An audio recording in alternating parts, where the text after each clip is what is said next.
ज्ञानशुद्धारसदात्रीं सद्गुरुरूपधरां सर्वज्ञाम् अमृतानन्दमयीं प्रणमामि। सदाशिवसमारम्भां शङ्कराचार्यमध्यमाम् अस्मदाचार्यपर्यन्तां वन्दे गुरुपरम्पराम्।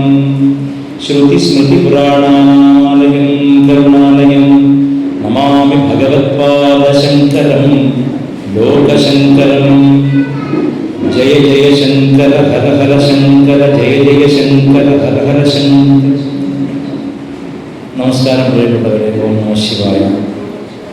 തിരുവനന്തപുരം ആശ്രമത്തിൽ അമ്മ വരുന്ന സന്ദർഭങ്ങളിൽ പലപ്പോഴായി വന്നിട്ടുണ്ട്.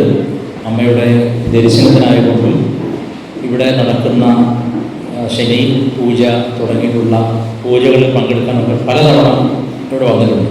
ഞങ്ങളുടെ നാട്ടിൽ കോഴിക്കോട് ജില്ലയിൽ അമ്മ എല്ലാ വർഷവും വരുമ്പോൾ എൻ്റെ വളരെ കുട്ടിക്കാലം മുതൽ, അതായത് ഞാൻ കാഞ്ചിയിലെ പാഠശാലയിൽ തിരിച്ചു വന്ന് എനിക്ക് തോന്നുന്നു 12 വയസ്സിലാണ് ഞാൻ തിരിച്ചു വരുന്നത്. തൊട്ടടുത്ത വർഷം 14-ാം വയസ്സിൽ ഞാൻ നമ്മുടെ അമ്മയെ ദർശിച്ചു.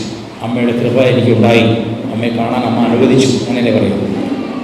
അപ്പോൾ ആ സമയത്തൊക്കെ ഈ ശനി പൂജ നടക്കും. ഇന്ന് ശനിയാഴ്ചയല്ലേ? ഈ ശനി പൂജ നടക്കുമ്പോൾ ഞാൻ വളരെ ശ്രദ്ധയോടെ ഇരിക്കും. കാരണം ഈ ശനി പൂജ നടക്കുമ്പോൾ ശിവാമൃത സ്വാമിയുടെ പ്രഭാഷണം, അതായത് നമ്മുടെ നാട്ടിൽ പലതരത്തിൽ ആശ്രമത്തോട് ബന്ധപ്പെടുന്നവരുണ്ട്.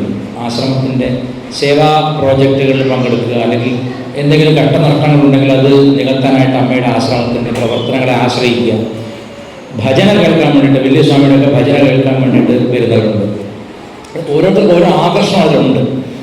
എല്ലാവരും അമ്മയുടെ ആകർഷണമായിട്ടാണ് വരുന്നതെങ്കിലും ചില കാര്യങ്ങളോടൊരു മമത ഉണ്ടാകും. എനിക്ക് പൊതുവെ ഈ ശാസ്ത്രങ്ങളോട് താല്പര്യമുള്ളത് കൊണ്ടാണോ അറിയില്ല, സ്വാമിജിയുടെ ആ ശനിയാഴ്ചത്തെ പ്രഭാഷണങ്ങൾ എനിക്ക് ഒരു വർഷവും ഞാനത് മിസ് ചെയ്തിട്ടില്ല. ഒരിക്കൽ പോലും എൻ്റെ ഓർമ്മയിൽ ഞാൻ എവിടെയെങ്കിലും ഒരു മൂലയ്ക്ക് ഇരുന്നിട്ട് അത് കേൾക്കും. കാരണം സാധാരണ തലത്തിലുള്ള ഒരു പ്രഭാഷണത്തിൻ്റെ ചട്ടക്കൂടില്ലാതെ നമ്മൾ ഈ സ്വകാര്യ സംഭാഷണം നടത്തുന്ന പോലെയാണ് സ്വാമിജി സംസാരിക്കാറ്. എനിക്കാണ് ഒത്തിരി ഉറക്കെ പറയുന്നത് അത്ര ഇഷ്ടമല്ല. ഞാനങ്ങനെ ഉറക്കെ പറയുമെങ്കിലും ഒരു വേദാന്ത നിഷ്ഠ ഉള്ള വ്യക്തിയുടെ വാക്ക് കേൾക്കുന്ന ആളെ, ശ്രോതാവിനെ ആ തരത്തിലേക്കുള്ള ആവൃത്തിയിലേക്ക് കൊണ്ടുവരുമെന്ന് പറയും.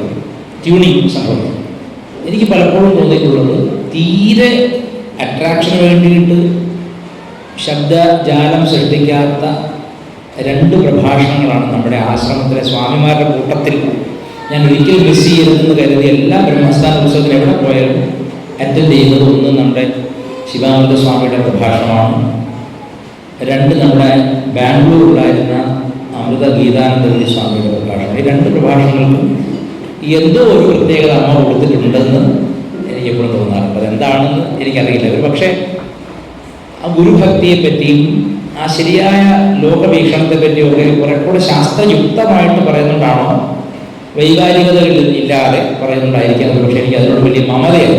അപ്പം ഞാനും നിങ്ങളെപ്പോലെ തന്നെ സ്വാമിയിൽ നിന്ന് ഒരുപാട് പഠിച്ചിട്ടുണ്ട്.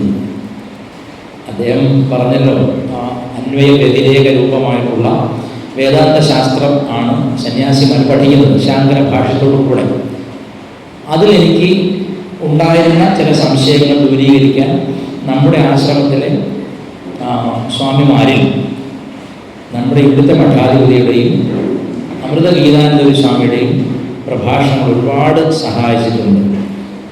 അതിൽ പ്രധാനമായും അമൃത ഗീതാനന്ദപുരി സ്വാമി നമ്മുടെ ആശ്രമത്തിൽ വരുന്നതിന് മുൻപ് ചിന്മയ മിഷൻ്റെ ആശ്രമത്തിൽ മഹാനായ ചിന്മയാനന്ദ സ്വാമികളുടെ കൂടെയായിരുന്നു. അപ്പോൾ അവിടെ നിന്ന് ഗീത പഠിക്കാനും ഉപനിഷത്ത് പഠിക്കാനും അദ്ദേഹത്തിന് സാധിച്ചിട്ടുണ്ട്. അവരെ അന്ന് പഠിപ്പിച്ചിരുന്ന ആചാര്യൻ മഹാനായ ദയാനന്ദ സരസ്വതി സ്വാമിയാണ്. ഈ ദയാനന്ദ സരസ്വതി സ്വാമിയുടെ അടുത്ത് ഞാനും കുറച്ച് ദിവസങ്ങൾ പോയി നിന്ന് അദ്ദേഹത്തിൻ്റെ മഹത്വപൂർണമായ പ്രഭാഷണങ്ങൾ ശ്രവിക്കാൻ ശ്രമിച്ചിട്ടുണ്ട്. അപ്പോൾ ഒരുപക്ഷെ ഇങ്ങനെയുള്ള പഠനങ്ങളുടെ ഫലമായിട്ടാവാം ഈ രണ്ട് സ്വാമിമാരും എനിക്ക് പ്രത്യേക മനസ്സിൽ ഒരു സ്ഥാനം ഉള്ളവരാണ്. എന്നെ ഏറെ ആകർഷിച്ചൊരു കാര്യം, ഒരിക്കലും മാതൃവാണിയിൽ അദ്ദേഹത്തിൻ്റെ തിരുവണ്ണാമല യാത്രയെപ്പറ്റി എഴുതിയതും അദ്ദേഹം ഒരു ഭജന പാടാൻ ശ്രമിച്ചതും ഒരാൾ ദേഷ്യം പിടിച്ചിറങ്ങിപ്പോയതും ആണോ എന്ന് ധരിച്ചതൊക്കെ ആ കഥകളൊക്കെ വായിക്കുമ്പോൾ ഈശ്വരൻ്റെ പുത്രന്മാരാണ് നമ്മൾ, അമ്മയുടെ പുത്രന്മാരാണ് നമ്മൾ, പുത്രിമാരാണെന്നുള്ളതിന് തെളിവാണ്. അമ്മ അദൃശ്യമായ കരങ്ങൾ കൊണ്ട് നമ്മളെ എങ്ങനെയൊക്കെ രൂപപ്പെടുത്തിയെടുക്കുന്നു. നമ്മളറിയാതെ പോലും നമ്മുടെ ഒരു വാക്കോ ഒരു പ്രവൃത്തിയോ ഒരു പാട്ടോ എങ്ങനെ ഒരു ഡിസ്ട്രസ്ഡ് ആയിട്ടുള്ള ഒരു മനുഷ്യനെ സഹായിക്കുന്നു എന്നൊക്കെ ആ എഴുത്തിൽ കാണാം. മാതൃവാണിയിൽ വരുന്ന ലേഖനങ്ങൾ ഒന്നൊഴിയാതെ എല്ലാം എടുത്തു വെച്ച് എൻ്റെ വീട്ടിൽ അട്ടിക്കട്ടി കിടക്കുകയാണ് മാതൃവാണി. മാതൃവാണിയുടെ എന്താണ് ഇത്ര പ്രത്യേകത? എത്രയോ മാഗസീൻസ് നമ്മൾ വായിക്കുന്നുണ്ട്. മാതൃവാണി എന്തുകൊണ്ടാണ് നമുക്ക് കളയാൻ തോന്നാത്തത്? മാതൃവാണി കളയാൻ തോന്നാത്തതിൻ്റെ കാരണം അതിൻ്റെ മുഖചിത്രമാണ്. ഇപ്പം ഭക്തപ്രിയയിൽ പല ചിത്രങ്ങൾ വരും അല്ലേ, അല്ലെങ്കിൽ മറ്റൊരു സ്പിരിച്വൽ മാഗസീൻ ആണെങ്കിൽ അതിലും പല ചിത്രങ്ങൾ വരും. പക്ഷെ അവയോടൊന്നും തോന്നാത്ത ഒരു ആദരവും പ്രേമവും മാതൃവാണിയോട് തോന്നാനുള്ള കാരണം അതിൻ്റെ മുഖചിത്രമാണ്. അതിൻ്റെ മുഖചിത്രം നമ്മുടെ എല്ലാം ഓക്സിജൻ സിലിണ്ടറാണ്. നമ്മളൊക്കെ ജീവിച്ചിരിക്കുന്നതിൻ്റെ ഏറ്റവും പ്രധാനപ്പെട്ട കാരണം അമ്മയാണ്. അപ്പം അമ്മ എത്രത്തോളം കാലം ഈ ഭൂമിയിൽ അവതാര ലക്ഷ്യത്തോടു കൂടി ജീവിച്ചിരിക്കുന്നു അല്ലെങ്കിൽ ഇവിടെ ഇരിക്കുന്നു, അത്രയും കാലമേ എൻ്റെയൊക്കെ സുഖമുള്ളൂ. പഴയ ക്വസ്റ്റ്യൻ ആൻസർ സെഷനൊക്കെ വരുമ്പോൾ പണ്ട് ഈ ശിബിരങ്ങൾ നടക്കുമ്പോൾ ശിവാമര സ്വാമിയൊക്കെ ആശ്രമത്തിൽ അമൃതഗിരിയിൽ പല ശിബിരങ്ങളിൽ നടക്കും, നമ്മളൊക്കെ പോയി പങ്കെടുക്കും. അപ്പോൾ അവരിൽ നിന്ന് കിട്ടിയ അറിവ് തന്നെയാണ് ഞാൻ വീണ്ടും ഇവിടെ പറയുന്നത്, അല്ലാതെ പുതിയതായിട്ടൊന്നും ഞാൻ കണ്ടുപിടിച്ച് പറയുന്നില്ല. വിനയം എൻ്റെ പറമ്പിൽ കൂടെ പോയിട്ടില്ല, അതുകൊണ്ട് വിനയം കൊണ്ട് പറയുന്നതല്ല, അദ്ദേഹത്തെ കൊണ്ട് എനിക്ക് ഉപകാരം ഉള്ളതുകൊണ്ടാണ് ഞാൻ അങ്ങനെ പറയുന്നത്. അല്ലാതെ എനിക്ക് പ്രത്യേകിച്ച് ഒരു വിനയമില്ലാത്ത ഒരാളാണ്.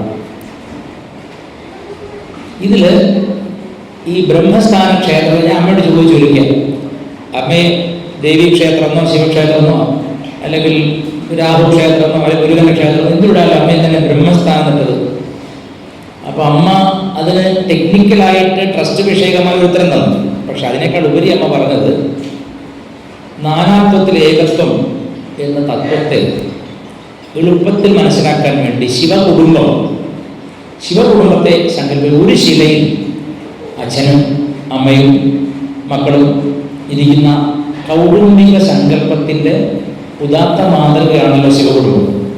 അതിനെ കാണിച്ചിരിക്കുകയാണ് നമ്മൾ പറഞ്ഞത്. ഈ ബ്രഹ്മസ്ഥാനം എന്നുള്ള വാക്കിന് വളരെ ആഴത്തുള്ള അർത്ഥമുണ്ട്. അതായത് ഒരു ജീവന്റെ പല പരിണാമാവസ്ഥകളും കടന്ന് അവൻ തൻ്റെ ഉള്ളിലേക്ക് തിരിഞ്ഞ് തൻ്റെ കേന്ദ്രം കണ്ടെത്തുന്നതാണ് ശരിയായ ബ്രഹ്മസ്ഥാനം. അമ്മ ഒരിക്കൽ പറഞ്ഞു, യഥാർത്ഥ സത്സംഗം ജീവാത്മ പരമാത്മ ഐക്യമാണ്. സത്സംഗം എന്ന് പറഞ്ഞാൽ നമ്മുടെ ഉള്ളിലെ സത്തിനെ നാം കണ്ടെത്തി നാം അതായി വർദ്ധിക്കലാണ്. ഒരിക്കല് ഭഗവാൻ രമണ മഹർഷിയുടെ അടുത്ത് ഒരു ഭക്തൻ വളരെ ദുഃഖിതനായിട്ട് വന്ന് പറഞ്ഞു, ഭഗവാനെ മന്ത്രം ജപിച്ച് ഒരുപാട് ഭജനകൾ പാടി നോക്കി, ഒരുപാട് നാമം എഴുതി നോക്കി, എന്നിട്ടൊന്നും എൻ്റെ മനസ്സിന് ശാന്തി ഉണ്ടാകുന്നില്ല, വളരെ ഘട്ടത്തിലാണ് ഞാൻ ഇരിക്കുന്നത്. അപ്പോൾ ഭഗവാൻ മുമ്പിലിരിക്കുന്നു, ഭഗവാൻ തൊട്ട് പുറകിൽ ഭഗവാന്റെ അറ്റൻഡൻ്റുള്ള കൃഷ്ണസ്വാമി എന്നൊരാൾ ഉണ്ട്. അദ്ദേഹം ബ്രഹ്മചാരിയായി. ഈ ഭഗവാനെ വീശി കൊടുത്തുകൊണ്ടിരിക്കുമ്പോഴാണ് മുമ്പിൽ ഈ ഭക്തൻ വന്നിട്ട് പറയുന്നത്, ഇത്രയൊക്കെ ജപം നടത്തിയിട്ട് എനിക്ക് ശാന്തിയില്ല. ഭഗവാൻ ഒന്നും ഉണ്ടാതിരിക്കുകയാണ്. അപ്പോൾ പുറകിൽ കൃഷ്ണസ്വാമി പറഞ്ഞു, എന്താണ് ഗംഗ ഒഴുകുന്നു, അതിൻ്റെ കരയ്ക്ക് ഇരുന്നുകൊണ്ടാണ് അല്ലെങ്കിൽ ഗംഗയിൽ ഇറങ്ങി നിന്നുകൊണ്ടാണ് നിങ്ങൾ ദാഹിക്കുന്നു എന്ന് പറയുന്നത്. ഉടനെ ഭഗവാൻ രമണ മഹർഷി പറയണം, അങ്ങനെയല്ല, ഗംഗ തന്നെയാണ് പറയുന്നത് ദാഹിക്കുന്നു. ഇപ്പം നമ്മൾ നമ്മുടെ സ്വത്വം ബ്രഹ്മസ്വരൂപമാണെന്ന് അറിയുന്ന നിമിഷം അത് പുതിയ അറിവല്ല. ഒരിക്കല് ഈ വേദാന്തത്തിന്റെ ചില പ്രകരണ ഗ്രന്ഥങ്ങളിൽ ആദ്യം പഠിക്കുന്ന ഗ്രന്ഥം തത്വബോധം, ഒരു ചെറിയ ടെക്സ്റ്റാണ്, ശങ്കരാചാര്യനാണ് ചെറിയ ടെക്സ്റ്റ് തത്വബോധം. ഈ തത്വബോധം ക്ലാസ്സിൽ എന്നെ പഠിപ്പിച്ചിരുന്ന ആചാര്യൻ പണ്ട് പറഞ്ഞൊരു ഉദാഹരണം എനിക്ക് വളരെ രസമായിട്ട് തോന്നിയത്. ഇങ്ങനെ കുറച്ച് മോഡേൺ ആയിട്ടുള്ള ഉദാഹരണം പറയുന്ന ആളാണ്. അപ്പോൾ അപ്പോൾ ആ ശാസ്ത്രി പറഞ്ഞൊരു ഉദാഹരണമാണ്, ആത്മാവിനെ കണ്ടെത്തുന്ന പരിപാടിയാണ് ആത്മീയത എന്നാണ് ആളുകൾ ധരിച്ചു വെച്ചിരിക്കുന്നത്. പക്ഷേ ഒരു ദിവസം ഒരു വീട്ടിൽ വലിയ കലഹം രാവിലെ. ഭർത്താവിന് മറവി രോഗമുണ്ട്, പക്ഷെ അയാൾ സമ്മതിക്കില്ല. എനിക്ക് മറവി രോഗമുണ്ടെന്ന് ഞാൻ സമ്മതിക്കില്ല, ഭാര്യയെല്ലാം മറന്നു വെച്ചാണെന്നാണ് ഇയാൾ പറയുന്നത്. അപ്പോൾ അയാൾ രാവിലെ വലിയ ശുദ്ധി എടുത്തിട്ട് ഓഫീസിൽ പോകുന്നതിന് മുമ്പ് എൻ്റെ കണ്ണട എവിടെ, നീ എവിടെ കൊണ്ട് തൊലച്ച് എൻ്റെ കണ്ണട, ബാത്റൂമിൽ നോക്കി, ബെഡ്റൂമിൽ നോക്കി, അലമാര തുറന്ന് നോക്കി, ആ വീട് ഇളക്കി മറിച്ചു കൊള്ളി. ഭാര്യ ഇങ്ങനെ ചിരിക്കുകയാണ് നിന്നുകൊണ്ട്. എന്നിട്ട് ഭാര്യ പറയാണ്, അപ്പം അമ്മൂക്ക് തിരിക്കുന്ന എന്താണ്? അപ്പോൾ ഇവിടെ തെരച്ചിൽ നടന്നു അല്ലേ, എന്തിനോ തെരഞ്ഞു നടന്നു.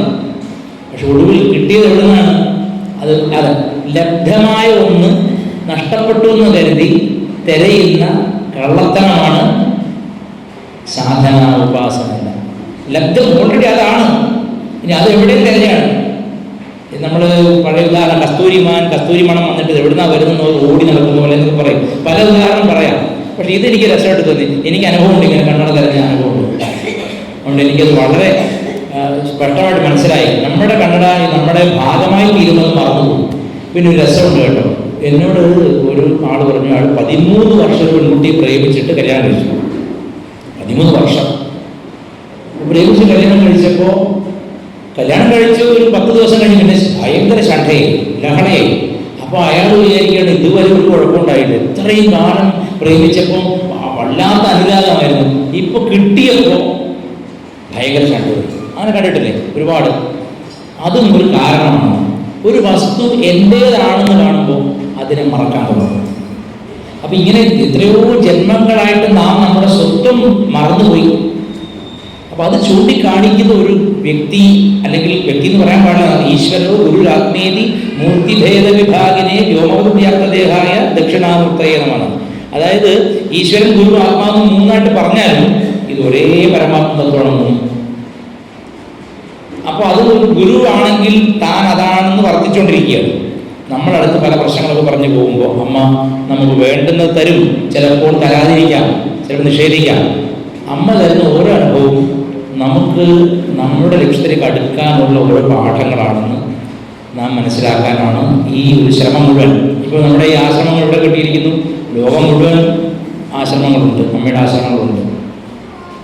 ഇതിലെല്ലാം അമ്മ പറയുന്നത് ആശ്രമം എന്നാണ്, ഇത് നിരന്തരമായ ശ്രമം എന്നാണ് അമ്മ പറയുന്നതാണ്. ഉപദേശാംഗത്തിലുണ്ട് ആശ്രമം എന്ന് പറഞ്ഞാൽ ആശ്രമം നിർത്താൻ പാടില്ല, കണ്ടിന്യൂസ് എഫർട്ടാണ്. എന്തിനു വേണ്ടി? ലബ്ധമായ വസ്തു അവിടെ ഉണ്ട് എന്ന് നാം തന്നെ തിരിച്ചറിയാനുള്ള പ്രയത്നമാണ്. പുറത്തൊരു വസ്തു വെച്ചിട്ട് അതിനെ കണ്ടെത്തുകയല്ല, ഒരു ഹൈഡ് ആൻഡ് സീക്ക് കളിയല്ല ഇത്. അപ്പോൾ ഇതിനു വേണ്ടി നമ്മുടെ ആശ്രമത്തിൽ പണ്ട് മുതൽ ഒരു മാർഗം അവലംബിച്ചിരിക്കുന്നത് വിചാര മാർഗമല്ല. അതാണ് ഇതിൻ്റെ വൈരുദ്ധ്യം. ഭൗതികമായി നമുക്ക് കണ്ണിൽ നോക്കുമ്പോൾ ആശ്രമത്തിൽ പ്രത്യേകിച്ച് രമണ മഹർഷിയെ പോലെയുള്ള ടീച്ചിങ്സ് അല്ല പറയുന്നതാണ്. ലളിതമായ ഉദാഹരണങ്ങളിലൂടെ പല കാര്യങ്ങളും പറയണം. എന്നിട്ട് പറയുന്നത് ഉപാസനാ ഭാഗത്ത് അമ്മയുടെ അഷ്ടോത്തരം, ലളിതാ സഹസ്രനാമം ഒക്കെ ജപിക്കണം, മന്ത്രം ജപിക്കണം, സേവ ചെയ്യണം. ചുമ്മാ ഇരിക്കാൻ പാടില്ല. എന്തെങ്കിലും അമ്മ പറയും ചുമ്മാ ഇരിക്കാൻ 10 തെങ്ങിൻ്റെ കൂടെങ്കിൽ കിളച്ച് വെക്കണം, എന്തെങ്കിലും ഒരു ജോലി ചെയ്യാതെ ഇരിക്കുന്നത്. ഒരു അമ്മയുടെ 60ാം പിറന്നാളാണെന്ന് തോന്നുന്നു അമ്മ അന്ന് മോദിജിയൊക്കെ വന്ന പിറന്നാളാണ്. ഒരു അത്ഭുതകരമായ കാര്യം പറഞ്ഞു. അമ്മ പറഞ്ഞു, ശരീരം ഇളകിക്കൊണ്ടേയിരുന്നാൽ ആരോഗ്യം, മനസ്സ് ഇളകാതിരുന്നാൽ ആരോഗ്യം. ലളിതമായ കാര്യമാണ്. അപ്പോൾ ആശ്രമത്തിൽ എന്ന് പറഞ്ഞാൽ പണ്ട് നമ്മുടെ ആശ്രമത്തിൽ എനിക്ക് ഏറ്റവും പേടിയുള്ള ആള് നിർവാണാമൃത സ്വാമിയാണ്. കാരണം നമ്മൾ ഏതെങ്കിലും മൂലയ്ക്ക് ഒന്ന് ഇരിക്കാന്ന് ഓർത്ത് കസേര തപ്പി പിടിക്കുമ്പോൾ അങ്ങനെ വരും. അപ്പം അങ്ങനെ വരിക മാത്രമല്ല, ഒരു CID പോലെയാണ് നമ്മൾ നോക്കുക, ഇവൻ ഇവിടെ ബോംബ് വെക്കാൻ വന്നവനാണോ എന്നാണ് കൂടുതൽ. അപ്പോൾ എനിക്ക് പുള്ളി ഭയങ്കര പേടിയുന്നു. കാരണം ഈ പുള്ളി ഞങ്ങളുടെ നാട്ടുകാരനാണ്. പുള്ളിയെ പറ്റി, പുള്ളിയുടെ കൂടെ പണ്ട് ഈ പല പല സർക്കസുകൾ സാധനങ്ങൾ ചെയ്ത ആളുകളൊക്കെ എനിക്കറിയാം. അവരൊക്കെ പറഞ്ഞൊരു ഇമേജ് ഉണ്ട് എനിക്ക് പുള്ളിയെ പറ്റി. പുള്ളി ജയിലിൽ ആയിരുന്നു ജോലി. ഇപ്പം ജയിൽ പുള്ളികളോടുള്ള ഇടപാടാണ് പുള്ളി എല്ലാവരോടും. അപ്പം ഒരു ആശ്രമം ചെറുതായിട്ട് ഭരിക്കുന്നവർ പ്രതിഫലിക്കും. അപ്പോൾ ഇയാൾ വന്ന് എന്നെ ഇങ്ങനെ എവിടെ ഇരുന്നാലും നോക്കും വന്നിട്ട്. എന്നിട്ട് വരെ എന്താ അവിടെ ഇരിക്കുന്നു? അപ്പോൾ ഞാൻ അത്രയും നേരം എന്തോ മാതൃവാണി കൊണ്ടൊക്കെ അങ്ങോട്ട് മാറ്റി വെച്ചിട്ട് വന്നിരിക്കുകയായിരിക്കും. പുള്ളി വരുമ്പോൾ ഒരു ചെറിയ പണിയുണ്ട്. അങ്ങനെ ഒട്ടിക്കൊണ്ട് പോയി കഴിഞ്ഞാൽ പിന്നെ ഞാൻ പിന്നെ തല തീർന്നു അർദ്ധരാത്രി വരും. അങ്ങനെ ഒരു തവണ സംഭവിച്ചില്ല. പുള്ളിയോട് പറഞ്ഞ് എനിക്ക് ഒരു രക്ഷയില്ല, ദർശനത്തിന് ടോക്കൺ കിട്ടാൻ ഒരു രക്ഷയില്ല. ദർശനത്തിന് ടോക്കൺ കൊടുക്കുന്ന ആളാണെങ്കിൽ കണ്ടാൽ നമ്മൾ കിട്ടുകെട്ട പറഞ്ഞു ഗുരുദാസാണ്. പഴയ ഭക്തന്മാർക്കറിയാം ടോക്കൺ ചോദിച്ചാൽ വഴി പോകണ്ട. ടോക്കൺ എന്ന് പറയുമ്പോൾ ഒരു നോട്ടം നോക്കുകയാണെങ്കിൽ നമ്മുടെ ശരീരബോധം പോകും. പിന്നെ എനിക്ക് പേടിയാണ് പുള്ളി. അപ്പോൾ പുള്ളിയോട് ചോദിക്കാൻ എനിക്ക് പേടിയാണ്. ഇങ്ങേര് എന്ന് പറഞ്ഞ് നീ വന്നിട്ട് കുറച്ച് സാധനം മാറ്റാണ്ടെന്ന് പറഞ്ഞു. അത് മാറ്റിയാൽ നിനക്ക് ഞാൻ ടോക്കൺ എടുത്ത് തരാമെന്ന് ഓഫർ തന്നു. ഞാൻ പുള്ളിയുടെ പിന്നാലെ പറഞ്ഞു. കുറേ വലിയ 3-4 ലോറിയിൽ കുറേ ആക്രികൾ പഴയ സാധനം അത് മുഴുവൻ വാരി നമ്മൾ 3-4 പേരുണ്ട്. എവിടെയെങ്കിലും ഒരു ആളെ കൊണ്ടുവരും, ആകർഷിക്കാനുള്ള കഴിവുണ്ട് പുള്ളിക്ക്. ചുമ്മാ ഇരിക്കാൻ സമ്മതിക്കില്ല. അപ്പോൾ പല സാധനവും ഞാൻ ഈ പഴയ തകരപ്പാട്ട മറ്റത് കുറച്ച് കസേരൊക്കെ മാറ്റി അപ്പോൾ അമ്മ ദർശനം കഴിഞ്ഞ് റൂമിൽ പോയി. അങ്ങനെ ഒരുപാട് അനുഭവം വേണം. അപ്പൊ എനിക്ക് പണ്ടൊക്കെ എനിക്ക് ദേഷ്യം വരുന്നുണ്ട്. അപ്പൊ ഇവര് മഹാ തല്ലിപ്പൊളികൾ, ഇവര് കാരണം എനിക്ക് അമ്മയെ കാണാൻ പറ്റാത്ത തോന്നാറുണ്ടായിരുന്നുള്ളൂ. അത് തുറന്നു പറയണം. അടുത്ത അമർഷം വരും എനിക്ക്. പിന്നെ എനിക്ക് തോന്നി ഇവരൊക്കെ അമ്മ തന്നെ കീഴ്കൊണ്ടിരിക്കുക. ആശ്രമത്തിൽ രസകരമായ സംഭവം ഉണ്ടായി. ഞാൻ നോക്കുമ്പോൾ അമ്മ ഒരു ബ്രഹ്മചാരിനെ വിളിപ്പിക്കും. അപ്പൊ അവർ പേടിച്ച് ആദ്യമോടുകൂടി അമ്മ എടുത്ത് വരുന്നു. അവരെ അമ്മ എന്തൊക്കെ വഴക്ക് പറയുന്നത് എനിക്കറിയില്ല. വളരെ നിന്റെ അച്ഛൻ കൊണ്ടെന്ന് വെച്ചാണ് ഇതെന്നൊക്കെ ചോദിക്കുന്നുണ്ട്. അതൊക്കെ അമ്മ ചോദിക്കട്ടെ. അപ്പൊ അവർ ഞെട്ടിയിരിക്കുകയാണ്. ഭയങ്കരമായ വഴക്ക് പറയണം. അമ്മ നീ ആരുടെ നീയാണോ ഭരിക്കുന്നതെന്നൊക്കെ ചോദിക്കുകയാണ്. അപ്പൊ അവർ കിടുകിടാ വരച്ച് അവൻ മാറി നിന്നു. അപ്പം അതാരുടെ മുമ്പിലാണ്? ഒരു ഭാര്യ, ഒരു ഭർത്താവ്, ഒരു മകള്, ഇവരുടെ മുമ്പിലാണ് ഈ പറയുന്നത്. ഇവര് ദർശനം കൊടുത്തിട്ട് അമ്മ വിട്ടപ്പോൾ അമ്മ ആ ബ്രഹ്മചാരി വിളിപ്പിക്കുന്നു. ബ്രഹ്മചാരി എന്താ പറയാ, അവളൊക്കെ 7 മണി വരെ സീരിയൽ കണ്ടിരുന്നിട്ട് ഇപ്പോൾ വന്ന ദർശനം മേടിക്കാൻ വന്നിരിക്കുകയാണ്. നീ ഒരു ടോക്കൺ കൊടുത്താൽ കുന്നുകളായിരുന്നു. അപ്പം എന്താ? അപ്പൊ വേദാന്തം പഠിക്കാൻ പറ്റിയ സ്ഥലം അമ്മയുടെ സാമീപ്യമാണ്. ഏതാനും പഠിക്കും, പ്രാക്ടിക്കലായിട്ട് പഠിക്കും. കാരണം അങ്ങനെ നമ്മുടെ അഹന്ത എവിടൊക്കെ ഉണ്ട് നമുക്ക് തന്നെ അറിയില്ല. അതെല്ലാം വരച്ച് വളരെ ക്രൂരമായിട്ടാണ് തോന്നിപ്പോകുന്നത്. അപ്പം ഞാൻ അമ്മ ഒരു കള്ളിയാണ്. എന്താ വെച്ചാൽ സത്യമല്ല പറയുന്നത്. ഒരുത്തരോട് പറയുന്നത് ടോക്കൺ കൊടുക്കാതെ എന്താണ് ഈ മക്കൾക്കെന്ന് ചോദിക്കുന്നു. അവരെ പോയി കഴിയുമ്പോൾ എവർക്ക് ടോക്കൺ കൊടുക്കുന്ന അച്ഛൻ കൊണ്ടുവന്ന് വെച്ച് ടോക്കണാണോ ചോദിക്കുന്നു. അപ്പം മനുഷ്യരെ ഈ കൺഫ്യൂസ് ചെയ്യുന്നതായിട്ട് തോന്നി എനിക്ക്. ഇപ്പോൾ അപ്പോൾ അത് കഴിഞ്ഞാണ് കുറച്ച് ഈ മഹാഭാരതത്തിന് നീലകണ്ഠീയം എന്ന് പറയുന്ന നീലകണ്ഠ ഭാഷ്യമുണ്ട് മഹാഭാരതത്തിന്. വളരെ ക്ലിഷ്ടമാണ്, മഹാഭാരതമേ ക്ലിഷ്ടമാണ്, ലെങ്തിയാണ്. എനിക്ക് ഡിഗ്രിക്ക് പഠിക്കുമ്പോൾ എൻ്റെ പ്രൊഫസർ ജോൺസ് വില്ലോത്ത് എന്ന് പറഞ്ഞ സാർ, ജോൺസ് വില്ലോത്ത് മലയാള പ്രൊഫസറാണ്. പുള്ളിനോട് പറഞ്ഞു, എടാ ഞാൻ അന്ന് ഉമാകേരളം എന്നൊരു കൃതി ഉള്ളൂരിൽ ഉമാകേരളം ലൈബ്രറിയിൽ എടുത്തുകൊണ്ട് വന്നു. പുള്ളി കണ്ടിട്ട് എന്താണ് ആ കൊച്ചനെ കയ്യിൽ ചോദിച്ചു. അപ്പോൾ ഞാൻ പറഞ്ഞു ഉമാകേരളമാണ്. നിനക്ക് ഒരു വട്ടം ഉണ്ടോ എന്ന് ചോദിച്ചിട്ടുണ്ട്. കാരണം അത് വളരെ ക്ലിഷ്ടമായ കൃതിയാണ്. എടാ നാരായണ ഗുരുവിൻ്റെ അടുത്ത് വായിക്കടാന്ന് പുള്ളി പറഞ്ഞു. എനിക്ക് അതുവരെ നാരായണ ഗുരു എന്ന് പറഞ്ഞാൽ ഒരു അകലെയുള്ള ആളാണ്, നമുക്ക് ഒരു ബന്ധമില്ലാത്ത ആളാണ്. നാരായണ ഗുരു എന്ന് കേട്ടിട്ടുണ്ട്, പല വീടുകളിലും ചിത്രം കാണാം എന്നല്ലാതെ നാരായണ ഗുരുവിനെ പറ്റി ഒരു വസ്തുവും ഞങ്ങൾ ആരും പഠിച്ചിരുന്നില്ല ആ സമയത്ത്. അപ്പൊ ഈ ജോൺസ് വില്ലോത്ത് സാറ് പറഞ്ഞു, നീ ഉമാകേരളം നടക്കണോ? ഓടാ പോയിട്ട് പിന്നെ നാരായണ ഗുരുവിൻ്റെ ആത്മോപദേശ ശതകം വായിക്കണമെന്ന് പറഞ്ഞു. ഒരക്ഷരമാണ്, അത് നല്ല സംസ്കൃതമാണ്. മലയാളത്തിൽ ഇത്ര ക്ലിഷ്ടമായിട്ട് ശ്ലോകങ്ങൾ എഴുതാം എന്നപ്പോഴാണ് എനിക്ക് മനസ്സിലായത്. അപ്പം നാരായണ ഗുരുവിനെ വായിച്ചു തുടങ്ങി. അതോടൊപ്പം അദ്ദേഹം പറഞ്ഞു, എടാ മഹാഭാരതം എടുത്ത് വായിക്കണം എന്ന് പറഞ്ഞു. ഇപ്പം ലൈബ്രറിയിൽ പഴയ സംസ്കൃത എഡിഷനും വിദ്വാൻ പ്രകാശത്തിൻ്റെ ആണെന്ന് തോന്നുന്നു മലയാളമുണ്ട്. അപ്പം ഞാൻ മലയാളം എളുപ്പമാണല്ലോ വായിച്ചു തുടങ്ങി. ഈ മഹാഭാരതം വായിച്ചു തുടങ്ങുമ്പോൾ സത്യം പറഞ്ഞ് നമ്മുടെ ജീവിതത്തിൽ ഗ്രഹങ്ങളൊക്കെ വിദ്യാകാരകത്വം വഹിച്ചുകൊണ്ട് ബുധൻ പ്രത്യേകിച്ചു, ബുധനെ കൊണ്ട് ചിന്തിക്കുന്ന അവതാര വിഷ്ണുവിനെയാണ്. ബുധൻ എന്ന് പറഞ്ഞാൽ അത് രാമനാവാം, കൃഷ്ണനാവാം, വരാഹമൂർത്തിയാവാം, പരശുരാമനാവാം, ഏത് വിഷ്ണുവിൻ്റെ ഏത് അവതാരവും ബുധനെ കൊണ്ട് ചിന്തിക്കാം. പക്ഷെ ബുധൻ എന്ന് പ്രത്യേകം പറഞ്ഞാൽ ബുധൻ ഗ്രഹങ്ങളുടെ ഇടയിൽ രാജകുമാരൻ എന്നാണ് ഹോരാശാസ്ത്രത്തിൽ പറയുന്നത്. ബുധൻ രാജകുമാരൻ. അപ്പൊ അങ്ങനെ ഒരു സൂചന ബുധനെ പറ്റി ഹോരാശാസ്ത്രം പറയുന്നുണ്ട്. വിഷ്ണുവിന്റെ അവതാരങ്ങളിൽ ആരാണ് രാജകുമാരൻ? കൃഷ്ണ. ശ്രീരാമേന്ദ്രസ്വാമി രാജകുമാരനല്ലേ? അപ്പൊ അങ്ങനെ ഇത് എൻ്റെ തറയിൽ കിടക്കുന്നുണ്ട്. ഇപ്പം രാമായണത്തോടൊരു പ്രതിപത്തി, വിദ്യാകാരകത്തുള്ള ഗ്രഹമാണ് ബുധൻ. അപ്പോൾ വിദ്യാഭ്യാസം, പ്രൊഫഷണൽ എഡ്യൂക്കേഷൻ, ഇതിനൊക്കെ ബുധനാണ്. ബുധൻ നന്നായി മികച്ചു നിന്നാൽ നന്നായി വിദ്യ പൂർത്തിയാക്കുന്നൊക്കെയാണ് പറയുക. അപ്പം അതിനുവേണ്ടി ചെറുപ്പം മുതലേ, ഇപ്പം ഞങ്ങളുടെ വീട്ടിൽ പണ്ട് മുതലേ സുന്ദരകാന്ഡ പാരായണമുണ്ട്. സുന്ദരകാന്ഡ എല്ലാ ദിവസവും വായിക്കും.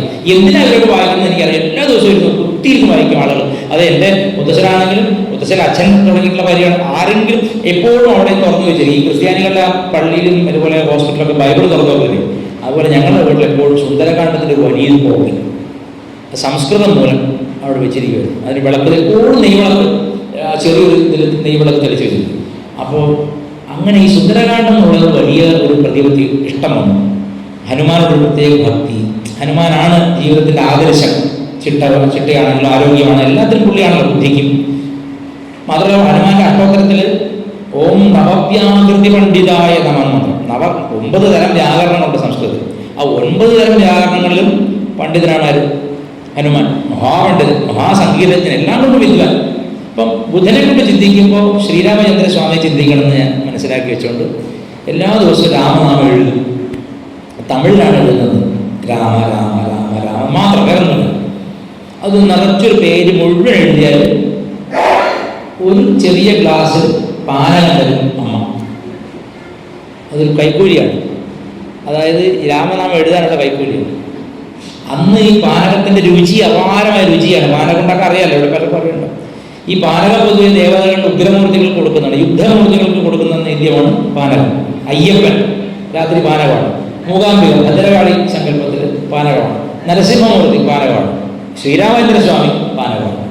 അവിടെ ശ്രീരാമന്റെ ചിത്രം, ഹനുമാന് പ്രത്യേകിച്ചൊരു വിഗ്രഹമൊക്കെ ഉണ്ട്. അപ്പം അതിനുള്ള ചെറിയൊരു പൂജയൊക്കെ കഴിക്കണം, ഇച്ചിരി മണികണിയൊക്കെ അടിക്കണം. ഒരു സുന്ദരകാന്ഡം അല്പം വായിക്കുക, രാമനാമം ഒരു പേജ് എഴുതിയാൽ എന്ത് കിട്ടും?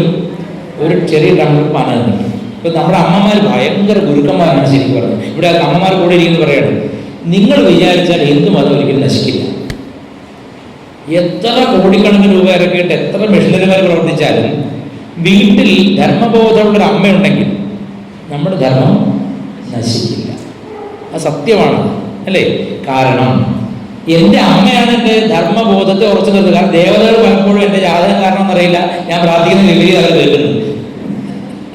കോഴിക്കോട് ഒരു ഭക്തൻ്റെ മകൾ, അവൾ അമൃത എറണാകുളത്തെ ഹോസ്പിറ്റലിൽ പഠിക്കുകയാണ്. പിന്നെ മെഡിക്കൽ എനിക്ക് നഴ്സിംഗ് ആണെന്ന് പഠിക്കുന്നു. അവർ നല്ല ഭക്തരാണ്. അപ്പം അവരുടെ അമ്മയ്ക്കൊരു ഓപ്പറേഷൻ വയറിന് വേണ്ടി വരും. അപ്പോൾ ഓപ്പറേഷൻ എന്ന് ചെയ്യണം, ഉടനെ ചെയ്യണോ എന്നൊക്കെ അമ്മയിൽ നിന്ന് കിട്ടിയിട്ട് അനുമതി കിട്ടിയിട്ട് വേണം ഡോക്ടറോട് പറയാം. അപ്പം ആ കുട്ടിക്ക് ശനി ഞായറും ഇവിടെ അമൃതയിൽ നിന്ന് വണ്ടി അമൃതയിലെത്തി. അപ്പോൾ കുട്ടി ശനിയാഴ്ച ദർശനത്തിന് കയറി അമ്മയോട് പറഞ്ഞു, അമ്മേ എൻ്റെ അമ്മയ്ക്ക് ഓപ്പറേഷനാണ്, അത് എപ്പോൾ ചെയ്യണം? അമ്മ കുട്ടി അവിടെ ഉള്ളതേ ഭാവിക്കാതെ ദർശനം കൊടുത്തുകൊണ്ടിരിക്കുന്നു. മറുപടി പറയുന്നില്ല. ആ കുട്ടിയോട് ഒന്നും വിടുന്നില്ല, ദർശനം കൊടുത്തു വിട്ടു. അപ്പോൾ ആ കുട്ടി അപ്പുറത്ത് അന്ന് ചെറിയൊരു STD ബൂത്ത് ഉണ്ടായിരുന്നു, നമ്മുടെ കളറിയുടെ ഇപ്പുറത്ത്. അവിടെ പോയിട്ട് 1 രൂപ ഇട്ടിട്ട് അച്ഛനുള്ള, അച്ഛാ അമ്മേൻ്റെ വായിൽ മണ്ണാന്ന് തോന്നുന്നു, ഒന്നും മിണ്ടുന്നില്ല. ഇത് പറഞ്ഞത് മിണ്ടാത്ത. അപ്പം പുള്ളി പറഞ്ഞു, മോളെ നാളെ കൂടി ഒന്ന് ചോദിക്കുക, കാരണം ഒരു തവണ ദർശനത്തിൽ കയറാൻ പറ്റുള്ളൂ, അത് കഴിഞ്ഞ് പിന്നെ പറ്റില്ല. എന്നെ അമ്മ പിച്ചിയിട്ടുണ്ട് അവിടെ 2ാമത് കരം തടിച്ചിട്ടുണ്ട്. മംഗലാപുരത്ത് നിന്ന് ഞാൻ നമ്മുടെ അമ്മയുടെ പ്രമുഖ ഭക്തനായ ചന്ദ്രദാസേട്ടൻ്റെ കൂടെ പോകുന്നുണ്ട്. A1 ടോക്കൺ കിട്ടിയിരുന്നു പണ്ട്. അപ്പം ഞാൻ വിചാരിച്ചു ഞാൻ വലിയ ആളായി, യോഗ്യനായി എന്ന് വിചാരിച്ച് ആദ്യമേ ദർശനത്തിൽ കയറി. അപ്പം ആദ്യമേ ദർശനത്തിൽ കയറിയപ്പോൾ അമ്മ ഒരു പരിചയം കാണിക്കുന്നത് മാത്രമല്ല, എവിടെയോ ചെറിയൊരു ഭീഷണി ഉണ്ടാ നോട്ടത്തിൽ. അമ്മയുടെ നോട്ടം ഇങ്ങനെ മാറി മാറി വരും, വളരെ സട്ടിൽ. ഇത്രയും എക്സ്പ്രഷൻ മുഖത്തുള്ളൊരു ലോകത്തൊരാളില്ല. ചുമ്മാ ദർശനം നോക്കിയതാണ്. 1 മിനിറ്റിൽ അതിങ്ങനെ മാറി മാറി മാറി പറഞ്ഞുകൊണ്ടിരിക്കും. ശ്രദ്ധിച്ചിട്ടുള്ളത്? അപ്പൊ എനിക്കാണെങ്കിൽ കെട്ടുകിട പേടിയാണ്. കാരണം എനിക്ക് ആ രൂപം കാണുമ്പോൾ എൻ്റെ മനസ്സ് പേടിക്കും. അപ്പൊ എനിക്ക് ദർശനം തന്നെങ്കിലും എന്തോ ഒരു ഭീഷണി അത് എനിക്ക് മനസ്സിലായി ആ മുഖത്ത്. എന്താണെന്ന് എനിക്ക് മനസ്സിലായി. അന്ന് ദിവസം മുഴുവൻ മൂഡ് ഓഫ് ആണ്. എന്താണ് ഈ കാരണം അറിയില്ലല്ലോ. അപ്പോൾ ഞാൻ മുറിയിൽ പോയി ഭക്ഷണം കഴിച്ചു, കുറേ അതിലേക്ക് ചുറ്റി അടച്ചാണ്. നമുക്ക് വലിയ ഉപാസനത്തില്ലാത്തോടെ അതിലിങ്ങനെ കറങ്ങടിച്ച് നടക്കുകയാണ്. പിറ്റേന്ന് ഇതുപോലെ ഇദ്ദേഹം പോകുന്നത് എനിക്ക് A1 ടോക്കൺ. ഉച്ച വരെ ഭജനയൊക്കെ പാടി ദർശനം തുടങ്ങിയപ്പോൾ ആ പരമയോഗ്യനായ ഞാൻ ഒന്നാമത് കൂടുതലൊന്നും പ്രഭാഷണം നടത്താതെ അമ്മ ഒറ്റ ഒരു അടി അടുത്തേക്കുണ്ട്. കാരണം ഒറ്റയടി എൻ്റെ കണ്ണട തെറിച്ചു പോയി. ഈ ശബരിമലയ്ക്ക് പോയവർക്കറിയാം, ശബരിമല ഇങ്ങനെ കയറി പോകുമ്പോൾ കഴുതയിൽ നിൽക്കുന്നതാണ്. ഈ ഭാരം കൂടിയിട്ട് അതിന് ജീവിതം എന്താ നടന്നുകൂടാ. എന്തിനു ജനിച്ചു, എങ്ങോട്ട് പോകുന്നു, ആരാണ് ഇവരൊക്കെ, ആരൊക്കെയോ അടിക്കുന്നു, അങ്ങനെയല്ലേ കഴുതയുടെ ജീവിതം.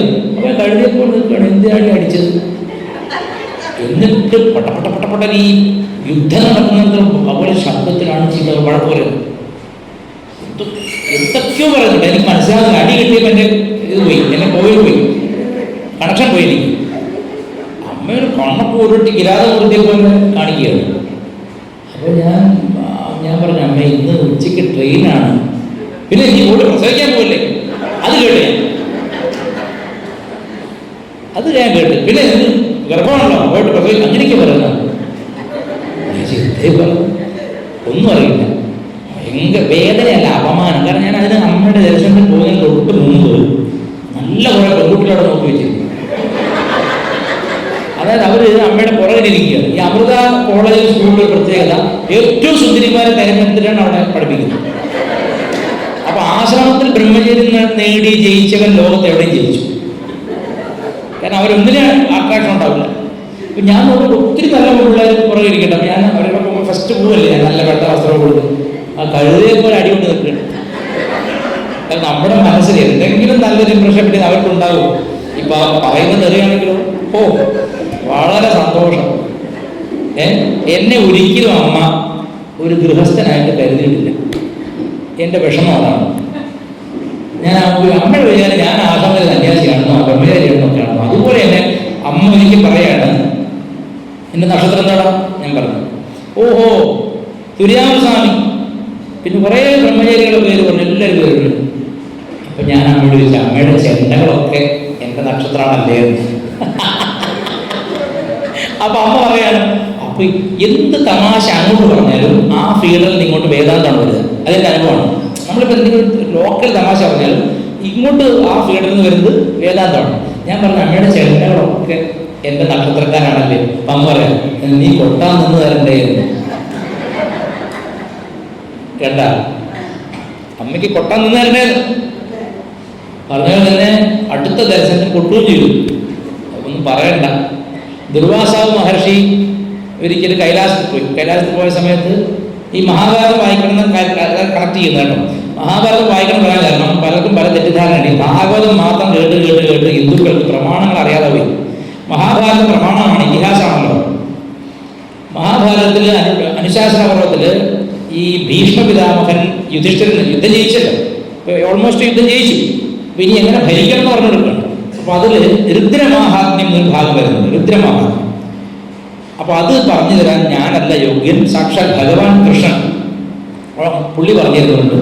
യുധിഷ്ഠിരൻ പോയി സംശയം ചോദിക്കുകയാണ് രുദ്രമാഹാത്മ്യത്തെ പറ്റി. അപ്പൊ ഉടനെ കൃഷ്ണൻ പറയുകയാണ്, ഈ ദുർവാസാവുണ്ടല്ലോ, അയാൾ നടത്തുന്ന രുദ്രനാണ്. അയാളെ അപ്രീതിപ്പെടുത്തിയാൽ കുലം മുടിഞ്ഞു പോകും, അയാളെ പ്രീതിപ്പെടുത്തിയാൽ ഏത് യുദ്ധവും ജയിക്കാം. ഇങ്ങനെ ഉപായം പറഞ്ഞിട്ടുണ്ട്. അവിടെയാണ് കൃഷ്ണൻ പറയുന്നത്, ഞാൻ പരമശിവന്റെ ശിഷ്യനായ നന്ദികേശന്റെ ശിഷ്യനായിട്ടുള്ള താണ്ഡ്യ മഹർഷി ശിഷ്യനായിട്ടുള്ള ഉപമന്യു മഹർഷിയുടെ ശിഷ്യനാണ് ഞാൻ എന്ന് ശ്രീകൃഷ്ണൻ വെളിപ്പെടുത്തുന്നത് അനുശാസനപ്രവർത്തനം എന്ന് കൃഷ്ണൻ പറയാണ്. ഞാൻ ശിവസഹസ്രനാമവും പഞ്ചാക്ഷരിയും ഉപമന്യുവിന് സ്വീകരിച്ച് സിദ്ധി വരുത്തി എന്ന് പറയുന്നു. ഭാഗവതക്കാരൻ നമ്മൾ പറയുന്നുണ്ട്, മഹാഭാരതം വായിക്കണം. അപ്പം ഇത് പറഞ്ഞപ്പോൾ ദുർവാസാവിനെ പറ്റി ഒരു കഥയാണ് പറയുന്നത്. ദുർവാസാവ് ഒരു തവണ തന്ത്രത്തിൽ ഒരു കഥയുണ്ട് ഇങ്ങനെ. അത് ദുർവാസാവ് ഒരു തവണ ശ്രീ പരമേശ്വരിയെ ലളിതാംബികയെ കാണാൻ വേണ്ടിയിട്ട് കൈലാസത്തിൽ പോയി. അപ്പോൾ ദേവി ഇങ്ങനെ ഇരിക്കുകയാണ്.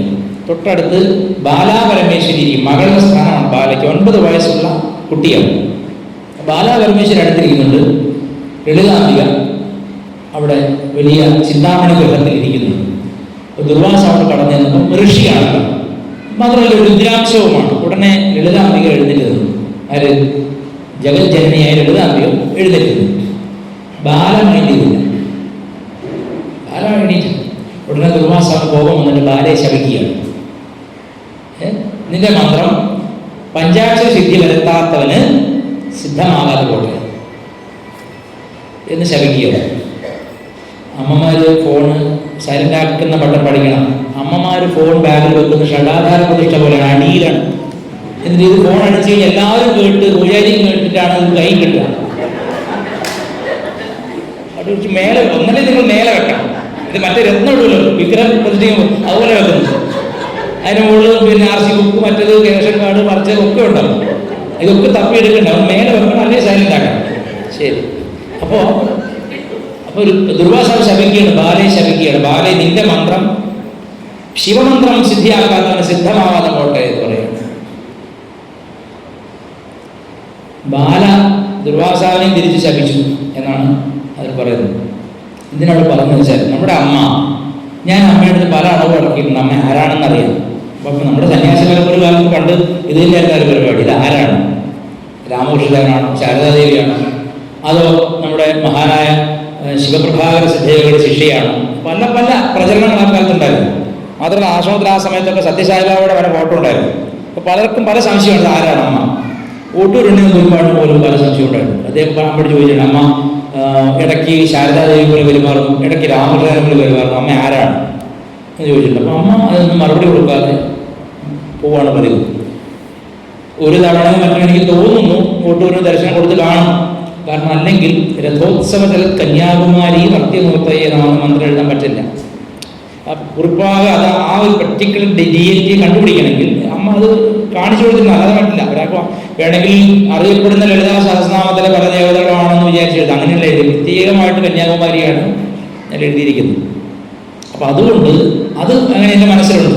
അതേപോലെ തന്നെ ഭൃഗുക്ഷേത്ര സമന്വയിലെ പരദേവത തേജസേനമാണെന്നുണ്ട്. അപ്പം അത് കൊടുങ്ങല്ലൂർ അമ്മയെ പറ്റിയാണ്. ഭൃഗുക്ഷേത്രം കേരളമാണ്. കേരളത്തിൻ്റെ അധിഷ്ഠാന ശക്തി എന്ന് പറയുന്നത് കൊടുങ്ങല്ലൂർ അമ്മയാണ്. അപ്പം അതാണ്. അപ്പോൾ ഇങ്ങനെ പല സംശയമുണ്ട്. അപ്പോൾ ഈ അടുത്ത കാലത്ത് 2019 ശബരിമല ആ സമയത്താണ്, 2018-19 ആ സമയത്ത് ഞാൻ നവംബറിൽ ഒരിക്കൽ ദർശനം ചെയ്യുമ്പോൾ എനിക്ക് അങ്ങേ പറ്റും അമ്മയുടെ ആ മന്ത്രം എന്താണ്, അമ്മയെ തൃപ്തിപ്പെടുത്തുന്ന മന്ത്രം എന്താണ്. അപ്പം ഇത് എൻ്റെ മനസ്സിൽ ചോദ്യം. ഇങ്ങനെയൊക്കെ ചോദിച്ചാൽ ചിലപ്പോൾ എന്നെ വഴക്ക് പറയാം. കാരണം നമുക്ക് താല്പര്യമില്ല അങ്ങനെ പറയാം. അമ്മയെ പറ്റി പുകഴ്ത്തി പറയുക, അമ്മയെ മഹത്വവൽക്കരിച്ച് പറയാൻ നമ്മൾ ചെയ്യാറില്ല. അപ്പം ഞാൻ അടുത്ത് പോയിരുന്നു, അവിടെ ഇരിക്കാമെന്ന് പറഞ്ഞുകൊണ്ടിരുന്നു. അപ്പോൾ തുര്യാവതാനന്ദ ഒരു സ്വാമി വന്നു. എനിക്ക് ഭയങ്കര അസൂയുള്ളൊരു സ്വാമിയാണ് അദ്ദേഹം. കാരണം പേന എടുത്ത കവിതയാണ്. നമുക്കാണെങ്കിൽ ഒരു കവിത വരണമെങ്കിൽ ആലോചിച്ചിരിക്കണം. എന്നാലും വരുന്നൊന്നും കൃത്യമായിരിക്കില്ല, ഒക്കെ ചാവിള്ളയായിരിക്കും. തുര്യാവത സ്വാമി ചുമ്മാ പേന എടുത്ത് കൊണ്ട് എഴുതിയാൽ മതി, കവിത വന്നു നിറയുകയാണ്. എനിക്ക് അദ്ദേഹത്തോട് അനൽപമായ അസൂയുണ്ട്. വലിയ സ്വാമിയുടെ അസൂയുണ്ട്, പക്ഷെ പിടിച്ചാൽ കിട്ടാത്തതുകൊണ്ട് നമുക്ക് അസൂയക്ക് കാര്യമില്ല. ഇത് നമ്മൾ ട്രൈ ചെയ്ത് നോക്കാമല്ലോ. കാരണം നമ്മൾ ആ കവിതയുടെ അസുഖമുണ്ട്, പുള്ളിയുടെ അത്ര മൂർച്ഛിച്ചിട്ടില്ലെന്ന് മാത്രം. അപ്പോൾ ഈ പുള്ളിയുടെ കവിതയൊക്കെ ഞാൻ ഞെട്ടിപ്പോയി. എങ്ങനെ ഇങ്ങനെ പദങ്ങൾ വരുന്നത്, ഒരു ശബ്ദം അടുത്ത ശബ്ദം ഇങ്ങനെ ഘടിതമായി വരണ്ടേ. ജീവിതം എന്നും ശോഭനമാക്കും, അങ്ങനെ ഒരു ഈണത്തിന് എഴുതിയാലും അല്ലെങ്കിലും അത് ഈണത്തിൽ നിന്നു. അതുപോലെ അമൃതധാരയുടെ എല്ലാ പുസ്തകവും തന്നെയാണ്, ഒരൊറ്റ ശ്ലോകം പോലും ഒഴിവാക്കാനില്ല. അത് എന്ത് തരം വാക്സിദ്ധിയാണെന്ന് എനിക്ക് മനസ്സിലാകുന്നില്ല. അങ്ങനെയാണെങ്കിൽ പ്രഭാഷണം ചെയ്യുമ്പോൾ അത്ര ആകർഷം തോന്നാറില്ല. എഴുതിയാൽ അതൊരു വല്ലാത്ത അനുഭവമാണ്. അപ്പോൾ എനിക്ക് ഇങ്ങനെ വളരെ കഠിനമായ അസൂയുണ്ടായിരുന്നു, ഇപ്പോഴുണ്ട്. അപ്പോൾ അദ്ദേഹം ഇടയ്ക്ക് കയറിയോ, ഞാൻ നിൽക്കുന്നതിൻ്റെ നടുവിൽ അമ്മയോട് എന്ന് പറഞ്ഞുകൊണ്ടിരിക്കുകയാണ്. ഇത് സ്കൂളിൻ്റെ കാര്യമോ കക്കൂസിൻ്റെ കഥ മാറ്റി വെക്കുന്ന കാര്യമൊക്കെയാണ് ഈ വലിയ കവികളും അവിടെ ചർച്ച ചെയ്യുന്നത്. അമ്മയുടെ അമ്മ ആ സ്കൂളിൻ്റെ കഥകൾ മാറ്റി വെച്ചില്ല, അപ്പം അമ്മ രണ്ട് ചീത്ത പറയുന്നത് അങ്ങനെയാണ്. അപ്പം ഞാൻ അടുത്തതിന് എൻ്റെ മനസ്സിലൊരു ഐഡിയ. അപ്പോൾ ഞാൻ അമ്മയോട്, അമ്മേ, കാരണം എൻ്റെ മനസ്സിൽ എന്തറിയാം, ഇദ്ദേഹമാണ് അമ്മയ്ക്ക് മാതാ അമൃതാനന്ദമയി ദേവി എന്ന് പേരിട്ടത്, അതെനിക്കറിയാം. അപ്പം അതിൽ പിടിക്കാം. അപ്പം ഞാനത് പറയണം നോക്കി ഇങ്ങനെ ഡയലോഗ് മനസ്സിൽ രൂപപ്പെടുത്തുകയാണ്. അമ്മ ഇദ്ദേഹത്തോട് എന്തൊക്കെയോ പറഞ്ഞിട്ട് ഇടയ്ക്ക് പെട്ടെന്ന് തന്നെ നോക്കിയിട്ട് പറയാം, എടാ മോനെ, ഇവനാണ് എനിക്ക് പേരിട്ടത്. അപ്പം ഞാനൊന്ന് എക്സ്പ്രഷൻ കാണിക്കാതെ ഇരിക്കുക, ഗുരുവിന് മുമ്പിൽ ഒന്നും കാണിക്കാതെ, അതെ അമ്മ എനിക്കറിയാം. അപ്പം അമ്മ അടുത്ത വാക്ക് പറയണം. അതെങ്ങനെ കിട്ടുമെന്ന് എനിക്കറിയോ? അതറിയില്ല. അമ്മ കുറച്ചുകൂടെ അടുത്തേക്ക് തലകൊണ്ട് മെല്ലെ പറയണം, എനിക്ക് 9 അക്ഷരമാണ്. അപ്പം ഞാൻ പെട്ടെന്ന് പിടികിട്ടി. ഏത് തന്ത്രത്തിൽ നവാക്ഷരിയുണ്ട്, ഏത് ദേവി മഹാത്മ്യത്തിൽ നവാക്ഷരിയുണ്ട്. പക്ഷേ അതും വലിയ കളത്ര. ദേവി മഹാത്മ്യത്തിലുള്ള നവാക്ഷരി ഒന്ന്, അനേകം നവാക്ഷരികളുണ്ട്. ഇപ്പോൾ വടക്ക് മലബാറിലുള്ള ഭദ്രകാളി ക്ഷേത്രങ്ങൾ ഉപയോഗിക്കുന്ന ഒരു നവാക്ഷരിയുണ്ട്.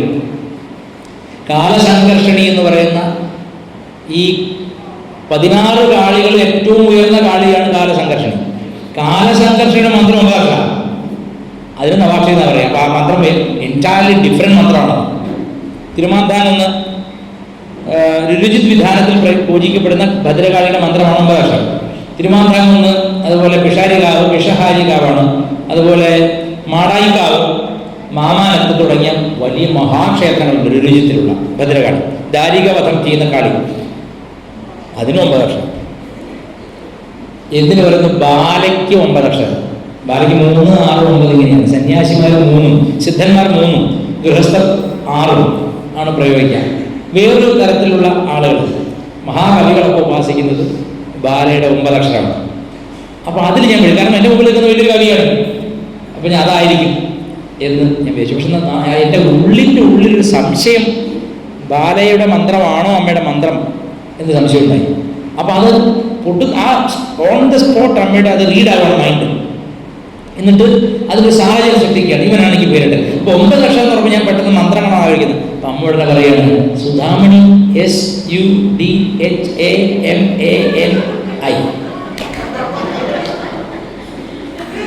ഞാൻ എന്തൊരു കള്ളത്തരമാണ്. വളരെ നമ്മളെ മറക്കുകയാണല്ലോ, മായയാണല്ലോ, മായ മൂടുകയാണ് നമ്മളെ. ഒരു നിമിഷം തുറന്ന് കാട്ടിയിട്ട് ഉടനെ മൂടുക. പണ്ട് ഈ ഭാവദർശനം കാണാൻ വേണ്ടി നമ്മളൊക്കെ ഉറക്കൊഴിച്ചിരിക്കുക, ഓർമ്മയില്ലേ? നമ്മൾ അവിടെ പാവിരിച്ച് കിടക്കുന്നു, ചില പേപ്പർ വെച്ച് കിടക്കുന്നു. നമ്മളൊക്കെ ഈ വായന്ന് കേലാജലം ഒളിപ്പിച്ചുകൊണ്ട് നമ്മുടെ അടുത്ത് പോകുന്നു. കേലാനന്ദന്മാർ ഒരു ബോധവുമില്ല. ഞാനൊക്കെ കോഴിക്കോട് നിന്ന് ഞങ്ങൾക്കൊരു ഗോപാലൻ ഡ്രൈവർ ഉണ്ടായിരുന്നു. 40 കിലോമീറ്റർ അധികം സ്പീഡായി കറണ്ടുവിടും. സ്ലോ സൈക്കിൾ റൈഡിൽ ഫസ്റ്റ് ആയിരുന്നാണ് അയാൾ. വണ്ടി ഇങ്ങനെ കൊടുക്കുന്നതാണ് ഓടിച്ചു വരുന്നത്. ആ കാട്ട വണ്ടിയിൽ ഞങ്ങൾ നിലത്തൊക്കെ ഇരുന്നാണ് വരുന്നത്. ഉറക്കം എന്നൊരു സാധനമില്ല. അപ്പം 9 മണിയൊക്കെ ആവും ആ സമയത്ത്, ഓർമ്മയുണ്ടാവും ഭാവദർശനം തുടങ്ങാൻ. അപ്പോൾ ഞാനൊക്കെ എങ്ങനെയെങ്കിലും ഉറങ്ങിയാൽ മതി എന്ന് ഓർത്താണ്. തലയില്ലാത്ത അവസ്ഥയായിരുന്നു. അപ്പം കളരിയിൽ എല്ലാവരും കിടക്കണം, അവിടെ കിടക്കണം. അപ്പോൾ പുലർച്ചെ 4 മണിയാകുമ്പോൾ വെള്ളിസ്വാമി വൈകിട്ട് അവളെല്ലാം പറഞ്ഞു അല്ലേ? ആ സുഖവും സത്യത്തിൽ ഇപ്പോൾ ആശ്രമത്തിൽ ഇല്ല. ഇപ്പൊ എന്നെ കാണുമ്പോൾ ഏതെങ്കിലും ഒരു സന്യാസിയോ ബ്രഹ്മചാരിയോ കൂട്ടിക്കൊണ്ടുപോകും അമ്മയുടെ അടുത്തേക്ക്. എൻ്റെ ഒരു സാധന ഘട്ടം പര്യവസാനിച്ച് പോയതുപോലെ എനിക്ക് തോന്നുന്നു. കഷ്ടപ്പാടിലൂടെ അമ്മയുടെ ദർശനം കിട്ടും. അതിൻ്റെ ഒരു മാധുര്യം, അതിൻ്റെ സുഖം, അത് പറഞ്ഞറിയിക്കാൻ പറ്റില്ല. നമ്മുടെ ഗുരുദാസ് സ്വാമി ഈ തിരുവനന്തപുരത്ത് നിന്ന് നടന്നിട്ടാണ് വള്ളിക്കാവ്. അത് എന്ത് പറയണം, കാര്യം എവിടെ കണ്ടാലും ഞാൻ നമസ്കരിക്കും. അപ്പൊ അമ്മ കൂട്ടിക്കൊണ്ടുപോകാൻ വേണ്ടി കടവ് തോന്നുന്നു. അത് എന്ത് ഭക്തിയാണ്, അത് അത്ഭുതമാണ് ശരിക്കും അല്ലേ? അത്ഭുതം. അത് രാത്രി സമയമാണ്. അങ്ങനെ എത്രയോ മഹാന്മാരായ ഉപാസകരുടെ സാധനാബലം കൊണ്ട് കെട്ടിപ്പടുത്ത ഒരു പ്രസ്ഥാനമാണിത്. അത്ഭുതകരമായ പ്രസ്ഥാനമാണ്. കാരണം ഓരോരുത്തർക്കും വൈയക്തികമായ അങ്കനാം അന്തരേ മാധവൻ പറഞ്ഞ പോലെ ഓരോ ബ്രഹ്മചാരിയുടെയും ഓരോ ഭക്തന്റെയും ഹൃദയത്തിൽ ഒരു പ്രത്യേകതരം അമൃതാനന്ദമായ ദേവിയുണ്ട് അല്ലേ? ഒരാളാണെങ്കിലും അത് പല കുടങ്ങളിലെ ജലത്തിൽ പ്രതിബിംബിക്കുന്ന സൂര്യനെ പോലെ പല തരത്തിലാണ് അനുഭവപ്പെടുന്നത്. എനിക്കൊരു പ്രത്യേകതരം ബന്ധമാണ്, ഒരുത്തൻ്റെ ബന്ധമാണ് എൻ്റെത്. എനിക്ക് സത്യം പറഞ്ഞാൽ എനിക്ക് അമ്മയോട് എങ്ങനെ ആദരിച്ച് പെരുമാറണം എന്നറിയില്ല. ദർശനം കഴിഞ്ഞ് പോകുമ്പോൾ ഞാൻ വിചാരിക്കും, ഇങ്ങനെ ഒന്നും വായാടേണ്ട കാര്യമുണ്ടായിരുന്നില്ല, മിണ്ടാതെന്നാൽ പോരെ, എന്തിനാ വെറുതെ വർത്താനം പറയണം എന്ന് വിചാരിച്ചിട്ടുണ്ട്. അമ്മയോട് അതൊക്കെ ഞാൻ പറയും. അങ്ങനെ അധിക പ്രസംഗം അമ്മയോട് പലതും പറഞ്ഞിട്ടുണ്ട്. അപ്പോൾ എനിക്ക് തോന്നുന്നു എൻ്റെ കർമ്മ അങ്ങനെയായിരിക്കും, ഞാനും അമ്മയും നമ്മുടെ ബന്ധവാതായിരിക്കും. ഈ കഴിഞ്ഞ 2000 കൊറോണ വരുന്നതിന് മുമ്പ് 2019 അല്ലേ, 2020 ഫെബ്രുവരി അവസാനമാണ് ഇറ്റലിയിൽ ഒരു കുടുംബം കേരളത്തിൽ വന്നിട്ട്. സാധാരണഗതിയിൽ നമ്മൾ അത്രയും ദൂരം യാത്ര ചെയ്ത് എന്താ 2 ദിവസം വിശ്രമിച്ചിട്ടില്ലേ ബന്ധുക്കളെ കാണുമ്പോഴും, ഇവന്മാർ വന്നിട്ട് കേരളത്തിൽ കാസർഗോഡ് വരുന്ന ബന്ധുക്കളെ കാണാൻ പോയി. രോഗം പരത്തണം തന്നെ അല്ലേ? എന്നിട്ട് എല്ലാവർക്കും എന്തൊക്കെ ചേട്ട സുഖം എല്ലാവരും കൈ കൊടുത്തു ഓട്ടോറിക്ഷക്കാർക്ക്. അങ്ങനെയാണ് ഇവരോട് വന്നത്. അപ്പോൾ അതിന് തൊട്ട് മുമ്പ് ഒരു സംഭവം ഉണ്ടായി. കർണാടകയിലെ മുഖ്യമന്ത്രി ആയിരുന്ന യെദ്യൂരപ്പ, അദ്ദേഹം അറിയാലോ യെദ്യൂരപ്പ, അദ്ദേഹം ഈ വടക്കേ മലബാറിലെ മാടായിക്കാവ് എന്ന് പറഞ്ഞ ക്ഷേത്രമായിട്ട് വളരെ ബന്ധമാണ്. കണ്ണൂർ പഴയങ്ങാടിയിൽ. ആ മാടായിക്കാവിൻ്റെ പ്രത്യേകതയുള്ളത് കേരളത്തിലെ 7 രാജസ്വരൂപങ്ങൾ, തിരുവനന്തപുരത്ത് അടക്കം 7 തിരുവിതാംകൂർ രാജകുടുംബം അടക്കം 7 രാജസ്വരൂപങ്ങളുടെയും കുലദേവതയാണ്. മറ്റ് ക്ഷേത്രദേവതകൾ പോലല്ല. ഇപ്പോഴും ഇവിടുത്തെ തമ്പുരാക്കന്മാരുടെ തമ്പുരാട്ടിമാരുടെ പതക്കത്തിൽ മാടായിക്കാവലമ്മയുണ്ട്. എന്ന് പറഞ്ഞാൽ കേരളത്തിലെ വടക്ക് മുതൽ തെക്ക് വരെയുള്ള എല്ലാ രാജസ്ഥാന സ്വരൂപങ്ങളുടെയും അധിഷ്ഠാന ദേവതയാണ് മാടായിക്കാവലമ്മ. പ്രത്യേകതയുള്ള ദേവതയാണ്, രുചിത്തിലുള്ള ദേവതയാണ്. ഞാൻ ഈ പറഞ്ഞ കാലസംഘർഷിണിയാണ്. അപ്പം ആ ദേവതയ്ക്ക് വലിയ വിശ്വാസമാണ് ആർക്ക്? യെദ്യൂരപ്പയ്ക്ക്.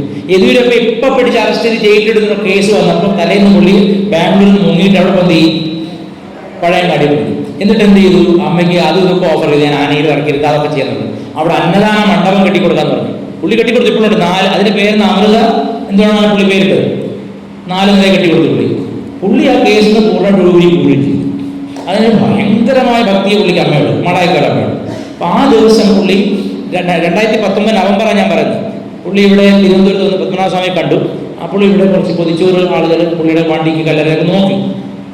അത് കഴിഞ്ഞ് പുള്ളി വടക്കോട്ട് പോയി മാടായിക്കാട് അമ്മയെ കാണാൻ. അപ്പോൾ അതിഭീകരമായ സംഭവം ഉണ്ടായി. ഇദ്ദേഹത്തിൻ്റെ വണ്ടി ഇന്നോവ കാറിന് മേലേക്ക് വലിയൊരു ഒലക്ക ഒറ്റ അടിയാണ് ഈ യുവന്മാർ. അങ്ങനെ ചെയ്തിട്ട് പുള്ളിക്ക് അവിടെ ഒരുപാട് കഷ്ടപ്പെട്ടു.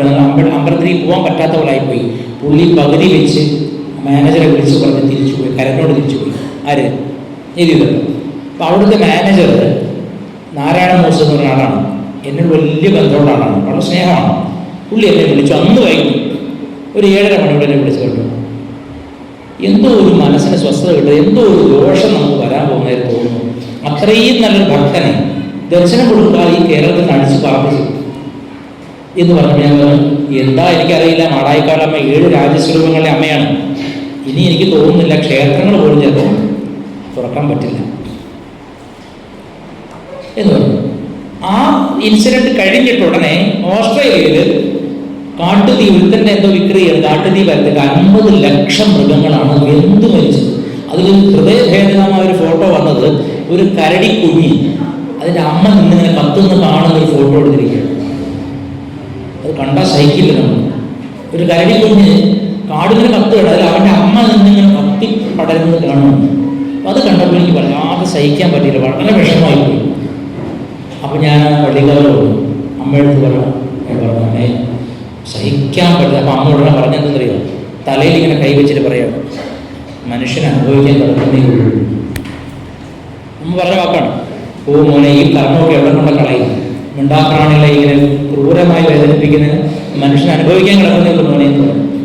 അപ്പോൾ ഇത് രണ്ടും ഏകദേശം ഒരേ സമയത്താണ് നടന്നത്. അത് കഴിഞ്ഞ് അമ്മ കോഴിക്കോട് വന്നു.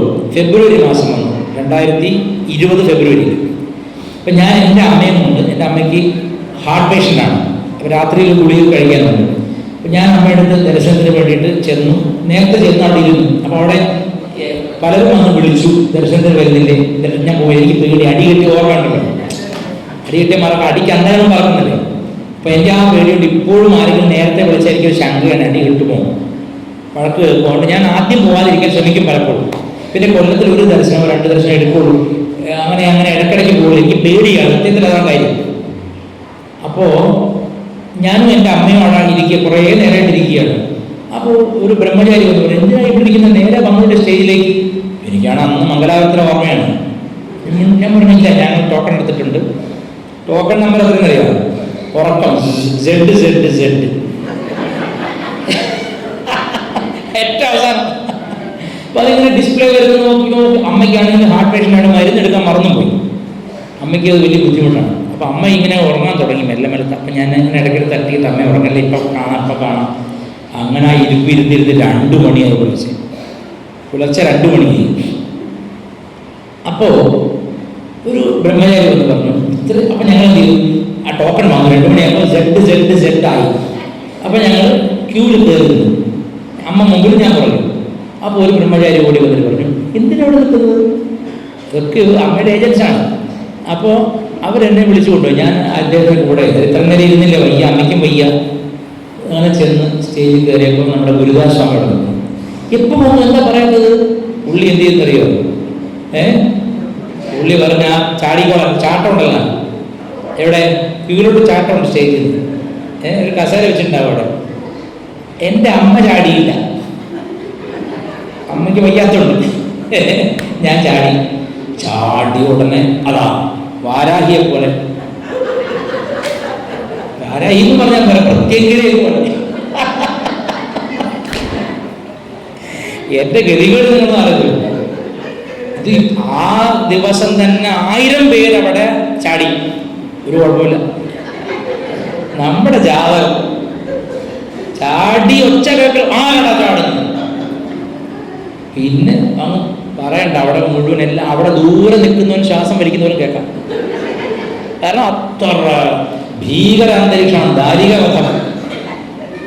അപ്പൊ ഞാൻ ചുംബനെ പോലെ അവിടെ നിന്ന്, ചുംബനെ പോലെ ഞാൻ നിന്നു, ഒരു പാട്ടില്ലേ സന്യാസിനി, അന്യനെ പോലെ ആ പാട്ട്. ഞാൻ ചുംബന്മാരെ കൊല്ലാൻ വേണ്ടി വിളിച്ചുകൊണ്ടെന്നല്ലോ. അതുപോലെ എനിക്കാണെങ്കിൽ എൻ്റെ ഈശ്വര നാണക്കേടെന്ന് പറയണ്ട, എല്ലാം അറിയുന്നവരാണ്. അമ്മയ്ക്ക് ഗുണമുണ്ട്. നരേന്ദ്രമോദി എന്നെയും പറയും. അമ്മയ്ക്ക് അങ്ങനെ വലിയ ആള് ചെറിയ ആളൊന്നുമില്ല. അമ്മയുടെ മുമ്പിൽ എല്ലാവരും ഒരുപോലെയാണ്. അമ്മയെ വെറുപ്പിക്കരുത്, അമ്മയെ പ്രകോപിച്ചാൽ ആർക്കും കടിയുള്ളൂ. അതിങ്ങനെ നിരന്തരം ചുറ്റിക്കൊണ്ടിരിക്കുന്ന ആളാണ്. നമ്മുടെ ഘട്ടകാലത്തിന് എഴുതിയിരുന്ന സമയം കറക്റ്റാണെങ്കിൽ കഴുത്തുകൊണ്ടൊക്കെ പോകുള്ളൂ. അങ്ങനെയാണ് ഞാൻ ചാടിയത് കറക്റ്റ് സമയത്തായിരുന്നു. അതുപോലെ ഇങ്ങനെ ഗ്രഹങ്ങൾ യോഗം ചെയ്തൊരു അനുഭവം എല്ലാവരും തൊട്ടു. ഗുരുദോസ്വാമിയോട് പറയണം, നീയാണോ ആൾക്കാരെ ചാടിക്കുന്നവിടെ? പുള്ളി പിന്നെ അവിടെ ആ പരിസരത്ത് ഞാൻ കണ്ടിട്ടില്ല. പുള്ളി അവിടുന്ന് ഒറ്റ മുങ്ങലാണ്. കാരണം അങ്ങനെ ആരും സഹിക്കത്തില്ല ചീത്ത കേട്ടല്ല. അയ്യോ, ഞാനത് മുഴുവൻ ശിരസാ ഏറ്റുവാങ്ങി ഇരിക്കണം അവിടെ പറഞ്ഞോണ്ട് ഞാൻ അവിടെ ഇരുന്നു, അവിടെ പ്രതിഷ്ഠിക്കപ്പെട്ടു. അങ്ങനെ ഇരുന്നിട്ട് എനിക്ക് ഉള്ളിൽ ഇങ്ങനെ ഈഗോ, അഹന്തങ്ങനെ ഉരുണ്ട് കയറണം. അത് ശരി, ഇത്രയും രാഷ്ട്രീയക്കാർക്ക് കയറാം, കണ്ട തല്ലിക്കുളിപ്പൊക്കെ കയറാം. എനിക്ക് ഇവിടെ 2 മണി വരെ എനിക്ക് ആ ബ്രഹ്മചാരിയുടെ ഒപ്പം ദേഷ്യത്തിനുണ്ടല്ലോ, ഞാൻ മര്യാദയ്ക്ക് 5 മിനിറ്റോടെ എത്തിയാണ് ഈ ദുഷ്ടം പിടിച്ച് അവിടെ കൊണ്ടുപോയിട്ടാണ് തെറിയിപ്പിച്ചത്. അപ്പൊ ഞാൻ വിചാരിക്കുകയാണ്, ഇവനെയൊക്കെ എന്താ പറയേണ്ടത്? ഞാൻ വിചാരിക്കുകയാണ്, ഇവനൊക്കെ എന്നെ തെറിയിപ്പിക്കാൻ വേണ്ടിയിട്ട് എനിക്ക് ദേഷ്യം. എൻ്റെ പുറകിൽ അമ്മ ഇരിക്കുന്നത്, എൻ്റെ അമ്മ. അതിന് തൊട്ട് തലേദിവസം എൻ്റെ അമ്മയുടെ അനിയത്തിയും കൂടി ഞാൻ പോയി അവിടെ. അപ്പോൾ ഒരു പ്രശ്നമില്ലായിരുന്നു. അവരെ മാത്രം കേട്ടിട്ട് ഞാൻ ദർശനത്തിന് പോയില്ല, അടി കിട്ടിയത്. അവരെ ഇങ്ങനെ കയറ്റി വിട്ടിട്ട് ഞാൻ ഞാളാണെന്ന് പറഞ്ഞു കൊടുത്തിട്ട് ഞാൻ കൂട്ടിക്കൊണ്ടുവന്നു. അമ്മ പുറകിലിരിക്കുന്നത് ഇടയ്ക്കിടയ്ക്ക് അമ്മ ഇങ്ങനെ രൂക്ഷമായിട്ട് നോക്കുന്നുണ്ട്. ഞാൻ എന്തോ സ്മഗ്ലിങ്ങിന് പിടിച്ച ആളുകളെ കസ്റ്റംസ് നോക്കില്ലേ, അതുപോലെ ഇങ്ങനെ നോക്കുന്നുണ്ട്. അപ്പൊ ഞാനാണ് എന്തൊരു കഷ്ടമാണ്, എന്തൊരു എക്സ്പീരിയൻസ് ആണെന്ന് ഞാൻ നാണം കിട്ടു മാത്രം തൊലി പിരിഞ്ഞു പോയി. എതിവേൽപ്പേക്ക് കിട്ടിയ പോലെ അനുഭവം എനിക്ക് തോന്നി ഇത് 2 പറയേണ്ട കാണും എൻ്റെ ഉള്ളിൽ ഇങ്ങനെ. അതായത് ഞാൻ നല്ലൊരു ഭക്തനല്ല, അതായത് പൊതുവെ അങ്ങനെ അമ്മ പറഞ്ഞ് നമ്മൾ പിന്നെ എനിക്കതില്ല, ആ സാധനം എൻ്റെ തലയില്ല, തിരിച്ചു പറയണം. അതാണ് ഇങ്ങനെ ശുദ്ധികൾക്ക് എൻ്റെ ഉള്ളിൽ നിന്ന് സോഡ പൊട്ടിക്കുക അതുണ്ട്, അത് വന്നിട്ടാണ്. അപ്പൊ അന്നാണ് എനിക്ക് ആ സമയത്ത് ഒരു ആഴ്ചയിലേക്ക് നല്ല പനിയായിരുന്നു. ഇപ്പൊ ശബ്ദം കഫം കെട്ടിയിട്ടൊക്കെ ഭയങ്കര തലവേദന, പനിയായിരുന്നു. അമ്മ എന്താണ് എന്താ നീ എന്താ പറഞ്ഞ, നീ നേരത്തെ വരണ്ടി നോക്കാം. അമ്മ പിന്നെ സോപ്പ് അതുണ്ടമ്മ നല്ലൊരു അടി അടിച്ചിട്ട് അയ്യോ ആള് മാറിപ്പോയി, അങ്ങനെ ഉണ്ടല്ലോ ചില ആൾക്കാർ. അമ്മ പറഞ്ഞു, നീ ഇവിടുത്തെ കുട്ടിയല്ലേ, നീ രാവിലെ വരണ്ടി നോക്കാം. അമ്മ എനിക്ക് എൻ്റെ അമ്മയെ എനിക്ക് ആ ഒരു ഇങ്ങനെ പോകുന്നില്ല, പെറ്റമ്മയോടുള്ള ഇഷ്ടം കൊണ്ടാണോ അതാണെന്നറിയില്ല. ഞാൻ അവിടെ അമ്മയോട് പറഞ്ഞു, കണ്ട രാഷ്ട്രീയക്കാർക്കൊക്കെ ഇഷ്ടം പോലെ വരുന്ന ചാടി മറിയൊക്കെ ചെയ്യാം. ഞാൻ ഈ വൈകുന്നേരം മൂലി ഹൃദ്രോഗിയെ തലയും ഇവിടെ നിൽക്കുകയാണ്. കിട്ടിയ ടോക്കൺ സെഡ് ആ ക്യൂവിൽ മര്യാദയ്ക്ക് കയറി വരാൻ വന്ന എന്നെ ഇവിടുത്തെ ബ്രഹ്മചാരികളെ വിളിച്ചോണ്ട് വന്നു. ഈ സ്റ്റേജിൽ മര്യാദയ്ക്ക് ഇരിക്കാൻ പറഞ്ഞപ്പോൾ ഗുരുദാസാണ് വേണ്ടി ചാടിച്ചത്. എന്തൊക്കെയോ ഞാൻ അമ്മ ഒരു പ്രതിയെ പോലെ, അമ്മ പിടിക്കപ്പെട്ട ഒരു കുട്ടിയെ പോലെ അത്രയും പറഞ്ഞ ആളാണെന്ന് ഓർമ്മയില്ല. ശ്രീകൃഷ്ണനെ മണ്ണുവാരുന്നതിനെ പിടിച്ചോണ്ടിരിക്കുന്നു ഇങ്ങനെ. അപ്പൊ ഞാൻ പറഞ്ഞത് എന്ത്, ഞാൻ കുറേയൊക്കെ പറയും, എൻ്റെ നാവല്ലേ കുറേയൊക്കെ പറഞ്ഞു. അപ്പൊ ഒരു സമാധാനം, സോഡ ഗ്യാസ് പോയി കഴിയുമ്പോൾ അത് പറഞ്ഞു ദർശനത്തിന് വേണം എന്നുണ്ട്. ഞാൻ ചാടി ഇറങ്ങി. ഒരു സെക്കൻഡ് കൊണ്ട് വൈകി വന്ന വിവേകം, അതാണ് എൻ്റെ ആത്മാവിന്റെ പേര്. അതായത് ഒരു സെക്കൻഡ് ചോദിക്കും, ഈശ്വര ആരോടാണ് ഞാൻ ഇത്രയും പറഞ്ഞത്? ഈശ്വര തെറ്റ് പറ്റിപ്പോയല്ലോ, ഞാൻ പറഞ്ഞു അമ്മയെ ഒന്നും മനസ്സിൽ വെക്കല്ലേ. ഏത് അമ്മയെ ഉപദേശിക്കാം, അമ്മയെ ഒന്നും മനസ്സിൽ വെക്കല്ലേ, ഞാൻ കഷ്ടം അമ്മയും കൊണ്ട് വന്നാണ്. അത് എൻ്റെ ദർശനം, കുഴപ്പമില്ല മോനെ എന്ന് പറഞ്ഞു. അപ്പം എൻ്റെ അമ്മ ആരോ പിടിച്ചിറക്കി കൊണ്ടുവന്നു. അവർ വളരെ ഹാപ്പി ആയിട്ട് ഈ വെടിക്കെട്ടൊന്നും അമ്മ അറിഞ്ഞിട്ടില്ല. അമ്മ എന്നോട് വാഹനത്തിരുന്ന് പറയാണ്, മോനെ എന്നെ നോക്കി ഇങ്ങനെ കണ്ണിറക്കി ചിരിക്കുകയായിരുന്നു. അതേപോലെ അത് ഞാൻ ഒരേലായി ഇത് അടുത്ത് ഞാൻ ഇരുന്നിട്ട് പറയാൻ വരുന്നു, ഇതെപ്പോഴും ചിരിച്ചു. അതായത് ഒരേ പന്തിയിലിരിക്കുന്ന രണ്ടുപേരോട് രണ്ടുപേരും എക്സ്പ്രഷൻ കാണിക്കാം. എക്സ്പ്രഷൻ ക്യൂവിൽ അല്ലേ? ഒരിക്കലും അമ്മയുടെ മുഖത്ത് ഞാൻ കാണുന്നവിടെ എന്നെ രൂക്ഷം നോക്കുന്നതാണ്. അപ്പൊ അമ്മ പറയുന്നത് ചിരിച്ചോട് കണ്ണു നിർത്തുകയായിരുന്നു. അതൊക്കെ പറഞ്ഞ് തിരിച്ചു പോകുന്നു. അപ്പം ഞാൻ ഇതിലൊന്നും എങ്ങനെയെങ്കിലും ഒന്ന് ഞങ്ങളുടെ മലബാർ ഭാഷയിൽ പറഞ്ഞ സദൂറാക്കണ്ടേ, ഒന്ന് പരിഹരിക്കണ്ടേ. അപ്പോൾ വഴിയിൽ നിൽക്കുകയാണ്. അപ്പം അമ്മ ഇങ്ങനെ നടന്നു വരികയാണ്. അതിങ്ങനെ അതിഗൗരവത്തിലാണ് വരുന്നത്, അതിഗൗരവത്തിലാണ് വരുന്നത്. അപ്പോൾ ഞാൻ അടുത്തേക്ക് പോയിട്ട് കൈ ഇങ്ങനെ പിടിച്ചു. പറഞ്ഞു ക്ഷമിക്കണം, പറഞ്ഞു നീ ഇവിടുത്തെ കുട്ടിയെ ബന്ധമുള്ളവരോട് എനിക്ക് പറയാൻ പറ്റുള്ളൂ. അപ്പോൾ ചത്തവനോട് അടിയിൽ കൊടുത്തോളേ, അത് പറഞ്ഞില്ല എന്റെ കുഴപ്പമില്ലല്ലോ. നീ ഇവിടുത്തെ കുട്ടിയെ ബന്ധമുള്ളവരോട് എനിക്ക് ചെയ്ത് വഴക്ക് പറയാൻ പറ്റുള്ളൂ, ബന്ധത്തിൽ വഴക്ക് പറയാൻ പറ്റുമോ? ഒറ്റപ്പോ പിന്നെ എൻ്റെ ചങ്ക് എനിക്കറിയണം, തീ കോരിയിട്ടുണ്ട്. അത് കഴിഞ്ഞ് ഞാനാണ് ഈ ചെറിയ നായ അറിയാൻ പറ്റുന്നൊരു ഫോണുണ്ട്, പണ്ട് ഈ ഇവരിറങ്ങി ജിയോ, അതാണ് എൻ്റെ കയ്യിൽ ഫോണ്. ഞാനത് എൻ്റെ കട്ടകാല സൈലൻസ് ആക്കി വെച്ചിരുന്നു. ഒത്തിരി തവണ അമ്മ വിളിച്ചതിലേക്ക് ഞാൻ എടുത്തില്ല. ആരിലൂടെ നമ്മുടെ രാജുസ്വാമിയുടെ ശരണാമൃത സ്വാമിയുടെ ഇത് ശരണാമൃത കിട്ടിയെന്ന് പറഞ്ഞ് നിന്നെ ഒരുപാട് തവണ അമ്മ പറഞ്ഞു ഞാൻ വിളിപ്പിച്ചിരുന്നു.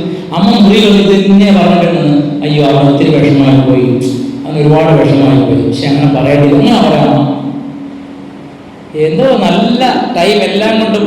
അത് കഴിഞ്ഞ് ആ കോഴിക്കോട് പരിപാടിയാണ് അമ്മയുടെ ഇന്ന് വരെയുള്ള അനുസ്യൂതമായ ദർശനങ്ങളുടെ ബ്രേക്ക് പോയിന്റ്. എന്തോ ഉണ്ടാവാം അതിലൊക്കെ, നമുക്ക് പറയാൻ പറ്റില്ല. നമ്മളൊക്കെ അമ്മ പറഞ്ഞിരുന്ന ഡയലോഗ് അറിയാതെ പറയുന്നവരാണ്, അത്രയേ ഉള്ളൂ. അതോടുകൂടി ഒരുപാട് കാലം ദർശനം എന്ന് പറയുന്ന സാധനം ഉണ്ടായില്ല. എപ്പോൾ അമ്മ ദർശനം കൊടുക്കും, എന്തായാലും അമ്മ ചെയ്യുന്നത് ഒന്നും അറിയാതെ സത്യം പറഞ്ഞാൽ കരക്കി പിടിച്ചിട്ട് മീൻ പോലെ ആയിരിക്കും, പടപടാന്ന് പടക്കുകയാണ്. അപ്പോൾ എനിക്ക് ആകെ ഒരു കോൺടാക്ട് പോയിന്റ് രാജ്യേട്ടനാണ്, ഇപ്പോൾ ചെന്നാമര സ്വാമിയാണ്. ഇടയ്ക്ക് പുള്ളി വിളിക്കും, അമ്മയ്ക്ക് അങ്ങനെ എന്തില്ല നീ വാന്നൊക്കെ പറഞ്ഞു. പക്ഷേ ആ സമയത്ത് നമ്മൾ പോകാൻ പറ്റില്ല, നീ റെസ്ട്രിക്ഷൻ ഉണ്ട്, ദർശനത്തിൽ പോകാൻ പറ്റില്ല. അങ്ങനെ അത് കഴിഞ്ഞ ഉടനെയാണ് കുറേ പേർക്ക് സന്യാസം അമ്മ ഒരുമിച്ച് കൊടുത്തു. അപ്പോൾ അതിന് വേണ്ടിയിട്ട് ഒരു വാദ്യാർ വേണം പോയി ചെയ്യാൻ. അപ്പോൾ എനിക്കൊരു ഓപ്പർച്യൂണിറ്റിയാണ് അല്ലേ, എനിക്കൊരു ഗ്യാപ്പാണ്. അപ്പോൾ ഞാനത് ഇടിച്ചു കയറാൻ നോക്കി. അപ്പം ശരണാസ്വാമി വിളിച്ച് പറയട്ടെ, നമ്മൾ അവിടെ ആരെങ്കിലും വാദ്യം നീ ഒരു എൻ്റെ അമ്മാവൻ വാദ്യരാണ്, നീ ഒരു കാര്യം ചെയ്യും, പുള്ളി ഏർപ്പെടുത്ത് പള്ളിക്കാട് വരാൻ പറ, ടിക്കറ്റൊക്കെ എടുത്തു കൊടുക്കാം, പൂജ ചെയ്യണം, പള്ളിയൊക്കെ ഈ ചെയ്യണമല്ലോ ഇവർക്ക് ഈ വിളിക്കാൻ.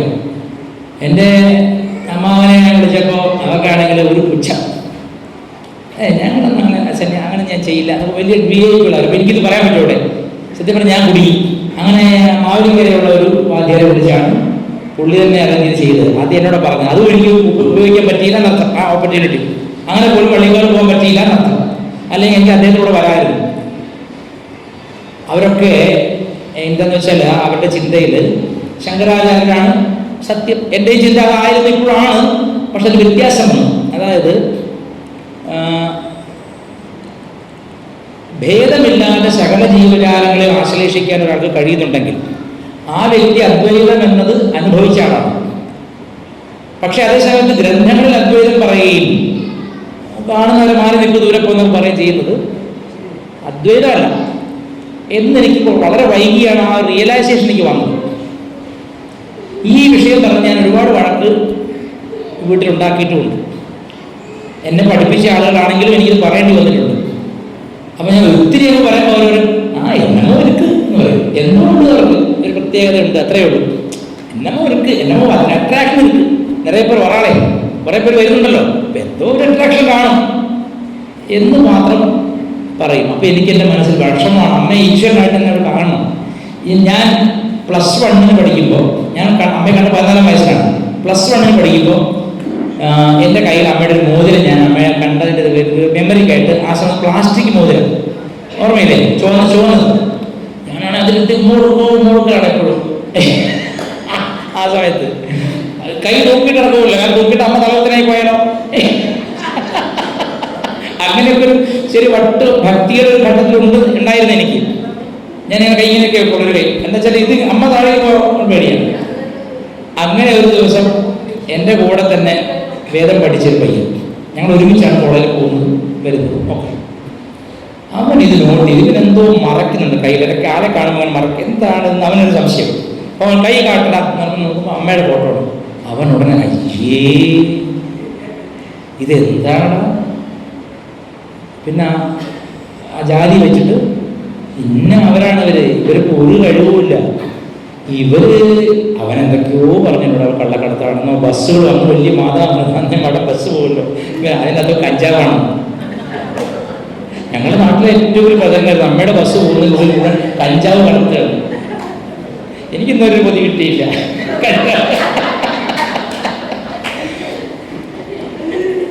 അത് തമാശയുണ്ട്. ഒരു തവണ ഏതോ ഒരു സ്കൂളിലെ പ്രായം ചെന്ന പ്രിൻസിപ്പൾ അമ്മ എടുത്തത്, ഞാൻ അടുത്തിരിക്കുന്നു. പുള്ളി അമ്മ സ്കൂളിന് മതിൽ കെട്ടാൻ പൈസയില്ല. അപ്പൊ അമ്മ പറയാം, നിന്റെ തന്തയുടെ കാശ് എടുത്ത് വെച്ചിട്ടുണ്ടോ? അപ്പൊ പുള്ളി നല്ല ഭക്തനാണ്. പുള്ളിയോട് പറയാം, പാവം അങ്ങനെ ശ്മശാനം തിരികെയല്ലേ, ബുദ്ധിമുട്ടിക്കണ്ട. അങ്ങനെ കാശൊന്നും കാണത്തിൽ തെണ്ടിയാണ്. ആ അമ്മയ്ക്ക് ഭയങ്കര, അമ്മ ഉറക്കെ തിരിച്ചു. അപ്പൊ അമ്മയുടെ ഭർത്താവിന് ചെറിയ കഞ്ചാവ് ബിസിനസ് ഒക്കെ ഉണ്ട്, ഞാൻ കേട്ടിട്ടുണ്ടെന്നല്ലാതെ. ശിവൻ ബാങ്ക് കുടിക്കുന്നു മറ്റേ അതൊക്കെ അല്ലാതെ ഞാൻ വേറെ ആയിട്ട് കണ്ടിട്ടില്ല. അപ്പൊ ഇവൻ എന്നോട് ഇതൊക്കെ പറയണം, ആ ബസ്സിലൊക്കെ കഞ്ചാവണമെന്ന്, നീ ഇങ്ങനെ നിന്റെ കിഡ്നി അവർ എടുക്കുന്നതാണ്. അങ്ങനെ അവയവം ഉണ്ടെന്നുള്ള മനസ്സിലായത്, കിഡ്നി അതെടുക്കുക വരും. അപ്പൊ എനിക്കാണെങ്കിൽ ഒരു പരിപാടിയുണ്ട്, എല്ലാ ദിവസവും രാത്രി കിടക്കുന്നതിന് മുമ്പ് ഒരു സിംഹാസനം സങ്കല്പിച്ചിട്ട് അതിൽ അമ്മയെ ഇരുത്തിയിട്ട് ഞാൻ അമ്മയുടെ പാദം കണ്ടുപിടിക്കും. നമ്മുടെ ഓരോ കാര്യം പറയും. രാവിലെ ഇന്നാടിന്നത് പറഞ്ഞു, മറ്റാടിന്നത് പറഞ്ഞു, എല്ലാ പരദോഷവും ഞാൻ അമ്മയോട് പറയും. അത് അപ്പം അമ്മ മറുപടിയൊന്നും പറയുന്നില്ലെങ്കിലും അത് കേൾക്കുന്നതായിട്ട് ഞാൻ സങ്കല്പിക്കും. അപ്പോൾ ആ പർട്ടിക്കുലർ ദിവസം ഇവൻ അമ്മയെപ്പറ്റി വളരെ മോശമായ വാക്ക് പറഞ്ഞു. അപ്പോൾ എനിക്കൊരു സംശയം, ഇത് ശരിക്കും ഇനി വല്ല യക്ഷി വല്ലാണോ? അങ്ങനെ ഉണ്ടാവല്ലോ, അല്ലെ വടയക്ഷി എന്നൊക്കെ ഇല്ല, അങ്ങനത്തെ വല്ല ടൈപ്പാണോ? അപ്പോൾ ഞാൻ രാത്രി അമ്മയെ ഇരുത്തി ഞാൻ പറഞ്ഞു, അന്ന് കാലൊന്നും പഠിച്ചില്ല, ഞാൻ പറഞ്ഞു, എനിക്കൊരു കാര്യം പറയാനുണ്ട്. നിങ്ങൾ വല്ല യക്ഷിയോ പ്രേതമോ അല്ലെങ്കിൽ കള്ളക്കടത്തുകാരിയോ ഒക്കെ ആണെന്ന് എന്നെ വിട്ടുപോകും. ഏതെങ്കിലും ഭക്ത പ്രാർത്ഥിക്കാൻ അപ്പോഴത്തെ എനിക്ക് ഒത്തിരി അനുഭവം ഉണ്ടാകും. സാധാരണ മനുഷ്യസ്ഥിതി അല്ലെന്ന് അനുഭവം ഉണ്ടെങ്കിലും എൻ്റെ യുക്തി മനസ്സും അഹന്തയും ചോദ്യം ചെയ്യണം.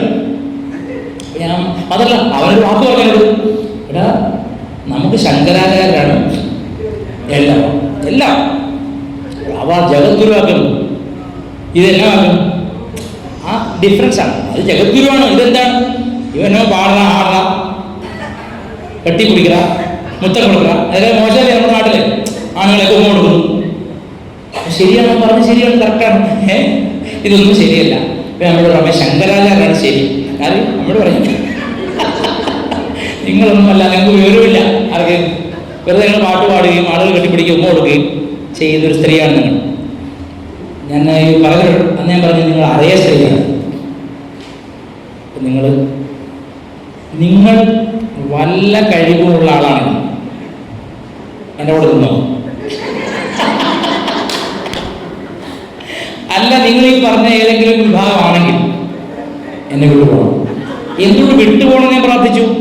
എനിക്ക് 24 മണിക്കൂർ ചിന്തയുള്ളൂ. ഒരു കാമുകനും കാമുകയെ പറ്റി പോലും ചിന്തിച്ചു വേണം. കക്കൂസ് പോകണം മറന്നു. ഞാൻ 24 മണിക്കൂർ എൻ്റെ ഉള്ളിൽ ഈ ചിന്തയാണ്. വെറുതെ ഒരു മനുഷ്യനെ ഒരു സെക്കൻഡ് നേരം ഒന്ന് കെട്ടിപ്പിടിച്ച് വിട്ടിട്ടേ ഉള്ളൂ എന്നെ. എൻ്റെ ആത്മാവ് മുഴുവൻ അങ്ങ് കഴിച്ചു. അപ്പൊ ഇവൻ പറഞ്ഞാണ് യക്ഷികൾ അങ്ങനെ ചെയ്യും.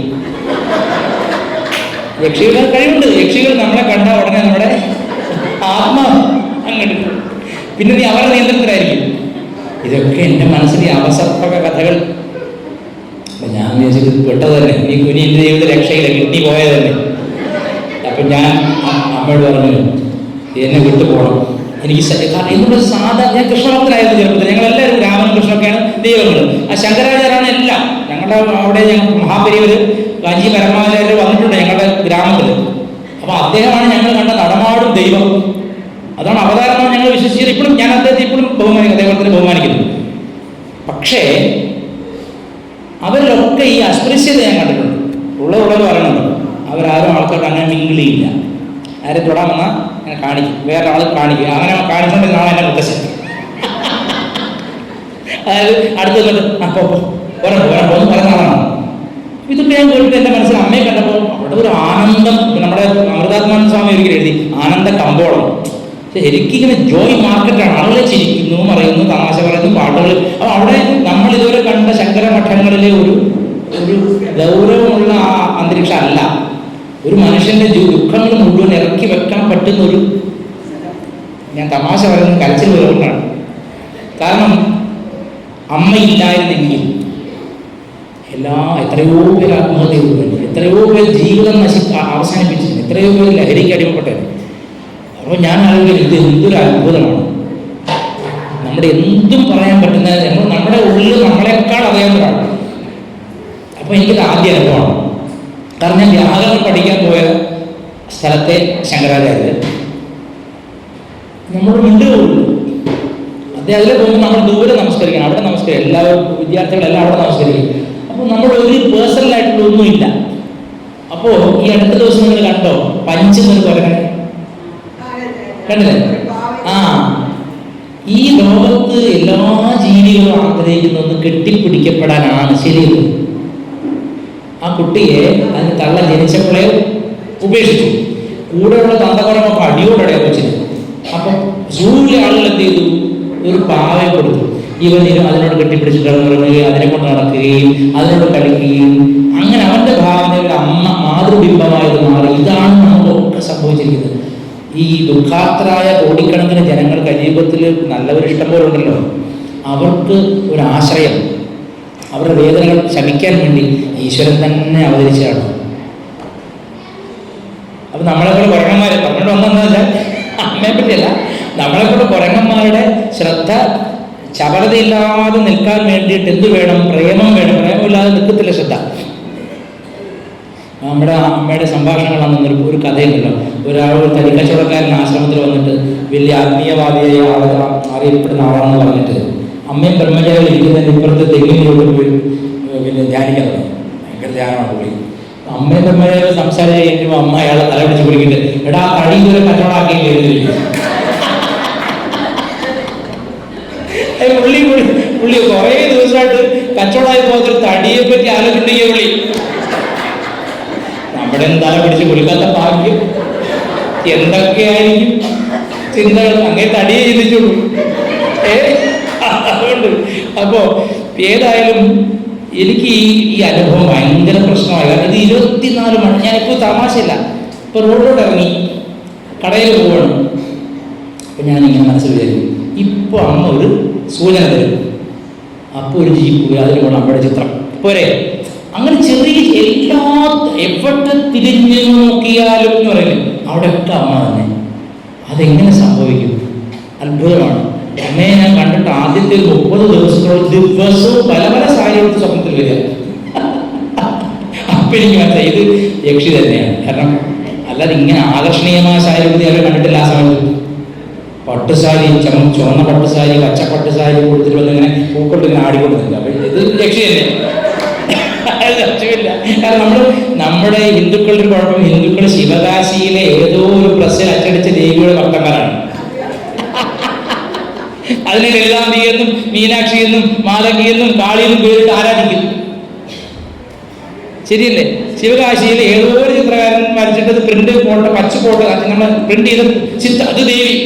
ഇവിടെ സജീവമായിട്ടൊന്നിരിക്കുമ്പോൾ അത് മനുഷ്യന് ദേവി. ഇത്ര തലതിരിഞ്ഞു പോയി. എനിക്ക് ഇതൊക്കെ തെറ്റല്ല. അപ്പോ ഞാൻ പറഞ്ഞു ഒറ്റ കാര്യം, നാളെ രാവിലെ ഞാൻ എണീക്കുമ്പോൾ നിങ്ങൾ എൻ്റെ ജീവിതത്തിൽ ഉണ്ടാകാൻ പാടില്ല. ഡിവോഴ്സ് പെറ്റീഷൻ കൊടുക്കുകയാണ്. ഇപ്പം ആരെങ്കിലും എന്തൊരു കിട്ടി ഇതുപോലെ മണ്ടൻ ലോകം വേറെ ഉണ്ടാവില്ല. അന്ന് രാത്രി എനിക്ക് ഒരു 3-3:30 ആയിട്ടുള്ള ഏകദേശം ഒരു സ്വപ്നം.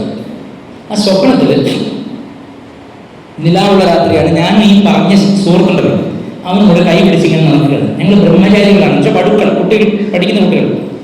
അപ്പം ഇങ്ങനെ നടന്നുകൊണ്ടിരിക്കുമ്പോൾ ഇവൻ എന്ത് ചെയ്തു വെച്ചാൽ അടച്ച നട, ഒരുപാട് ഇരുട്ട് മൂടിയ മാറാല പിടിച്ചൊരു ക്ഷേത്രം. നമ്മുടെ ബ്രഹ്മസ്ഥാന ക്ഷേത്രത്തെ വലുപ്പേ ഉള്ളൂ. എൻ്റെ കൈ നിർബന്ധിതമായിട്ട് വിടുവിച്ചിട്ട് ആ അടച്ച നടയുടെ മുമ്പ് പോയത് ധ്യാനിക്കാൻ തുടങ്ങി. ആര്? എൻ്റെ സുഹൃത്ത് ശങ്കരാചാര്യ ഭർത്താവ്. അപ്പം ഞാൻ കുറെ കൂടെ മുന്നോട്ട് ഉല്ലാസത്തോടെ നടന്നു. കുറെ കൂടെ മുന്നോട്ട് നടന്നപ്പോൾ അതേ വലുപ്പത്തിലുള്ള ക്ഷേത്രം, പക്ഷെ കാർത്തിക ദീപങ്ങൾ നിറയെ ചെരാത് തെളിച്ച് വെച്ചിരിക്കുകയാണ്. നല്ല അലങ്കരിച്ച് പൂക്കളോട് അലങ്കരിച്ചിട്ടുണ്ട്. അപ്പം ഇത് കൊള്ളാലോ, നല്ല അമ്പലമാണ് എന്നോർത്തിട്ട് ഞാൻ അമ്പലത്തിൽ അങ്ങോട്ട് പോകുമ്പോൾ പെട്ടെന്ന് നട തുറന്നപ്പോൾ പൂജാരിയുടെ കൈ കാണുന്നില്ല, പക്ഷെ ആരതി വിടുന്നു. പിന്നെ ഒരു തങ്ക വിഗ്രഹം, ഒരു ദേവിയുടെ തങ്ക വിഗ്രഹം. ആ വിഗ്രഹത്തിന്റെ പ്രത്യേകത അതിൻ്റെ മുഖം തൊട്ടിച്ച് നല്ല തങ്കത്തിന് നല്ല കാപ്പാണ്. അത് കോമ്പലി പല്ലുണ്ട്, മറ്റേ ഈ ദക്ഷയുണ്ട്. ഇങ്ങനെ ആരതി വിടുന്നു. ഇപ്പം ഞാൻ അത്ഭുതമാണ് വരുന്നത്. ഞാൻ വന്നപ്പോഴേ നട തുറന്നല്ലോ, വേറെ ആരും അമ്പലത്തിലില്ലല്ലോ. ഉടനെ ചെവി പൊട്ടി പോകുന്ന പോലെ അട്ടഹാസം. ചെവി നമ്മൾ പെട്ടെന്ന് അടിച്ചു പോകുന്ന ഭയങ്കര അട്ടഹാസം. ആ അട്ടഹാസത്തോടൊപ്പം ഒരു കാളി ഇങ്ങനെ ആ വിഗ്രഹത്തെ ചാടി പുറത്തു നിൽക്കുകയാണ് ആ അമ്പലത്തിനുള്ളിൽ. ആ കാളി എന്ന് പറഞ്ഞാൽ ശിവകാശി കണ്ട കാളി തന്നെയാണ്. അതായത് കരിനീല നിറമുള്ള അരയ്ക്ക് ചുറ്റും കൊച്ചു കുട്ടികളുടെ കൈകൾ മുറിച്ചിട്ട് മറച്ചിരിക്കുന്ന, മുണ്ടമാല ധരിച്ചിരിക്കുന്ന, മാറിലൊന്നും അണിഞ്ഞിട്ടില്ല, മാറിനെ കാണാം, ഒരുപാട് മുടി, വലിയ ഉയരം. ഞാൻ ചെറുതും അമ്മ വലുതുമാണ്. 8 കൈകളുണ്ട്. ഒരു കൈയിൽ വലിയ കരവാളം, വലിയ വാള്. ആ വാള് ഖഡ്ഗം കണ്ടാൽ ഇടിമിന്നൽ പോലെ തിളങ്ങാണ്. ആ വാള് ഇടിമിന്നൽ. എൻ്റെ മനസ്സിൽ ഇപ്പോഴും ആ ചിത്രം, ആ ഒരു രംഗം വളരെ ഫ്രഷായിട്ട് നിൽക്കുകയാണ്. അതിങ്ങനെ റബ്ബറിൻ്റെ പന്ത് പോലെ ഇങ്ങനെ തുള്ളുകയാണ്. അമ്മ ചാടുകയാണ്, ഭയങ്കരമായിട്ട് അട്ടഹസിക്കുന്നുണ്ട്. അപ്പോൾ കൂടെ നമ്മുടെ പൂർണ്ണാവതാരൻ്റെ ഒരു ദാമയെപ്പോലെ ഒരു ദാമയുണ്ട്. തലയിൽ ഇങ്ങനെ മറച്ചിട്ട് കട്ട പാടിയായിട്ട് ഒരു സാധനം. അങ്ങനത്തെ കയ്യിൽ ഒരു തട്ട് നിറയെ ഭസ്മമുണ്ട്, നിറച്ചും. അമ്മയിങ്ങനെ ഉറക്ക ആക്രോശിക്കാൻ ഉറക്കെ എന്തൊക്കെയോ പറയുന്നുണ്ട്, ഹാന്ന് ചിരിക്കുന്നുണ്ട്. അപ്പൊ ഞാൻ കിട്ടുകിടാ പറച്ച് നിൽക്കുകയാണ് അവിടെ. പക്ഷെ എനിക്ക് ഇഷ്ടം തോന്നുന്ന കാരണം ആ മുഖം അമ്മയുടേതാണ്. ദേഹം മുഴുവൻ കാളിയുടെയാണെങ്കിലും മൂക്കുത്തിയും മുഖവും അമ്മയുടേതാണ്. ഈ അമ്മയുടെ കുറച്ച് കാലത്തിലേക്ക് അമ്മയുടെ നിറം മാറി തോന്നി എനിക്ക്. ഞാൻ കാണുമ്പോൾ ആ കറുപ്പ് എനിക്ക് ഭയങ്കര ഇഷ്ടമായിരുന്നു. പ്രത്യേകതരം ഇതാ. ഇപ്പം അത് മാറി, അന്ന് തന്നെ പലതും മാറ്റമായിരിക്കും.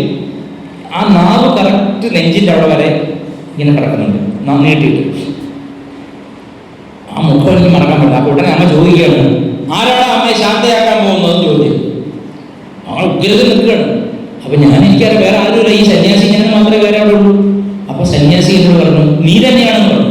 അപ്പം ഞാൻ എന്ത് ചെയ്തു, ഇൻസ്ട്രക്ഷൻ ഒന്നും ഇല്ലാതെ ആ ഭസ്മം വാരിയിട്ട് പെട്ടെന്ന് നടക്കിക്കൊണ്ട് വന്നിട്ട് മുഖത്ത് ഇങ്ങനെ ഇട്ടു. അത് ഉടനെ ഒരു ജ്യോതിസായിട്ട് രൂപം പോയി, ഒരു ജ്യോതിസായിട്ട് പോയിട്ട് ആ വിഗ്രഹത്തിൽ പോയി ലയിച്ചു.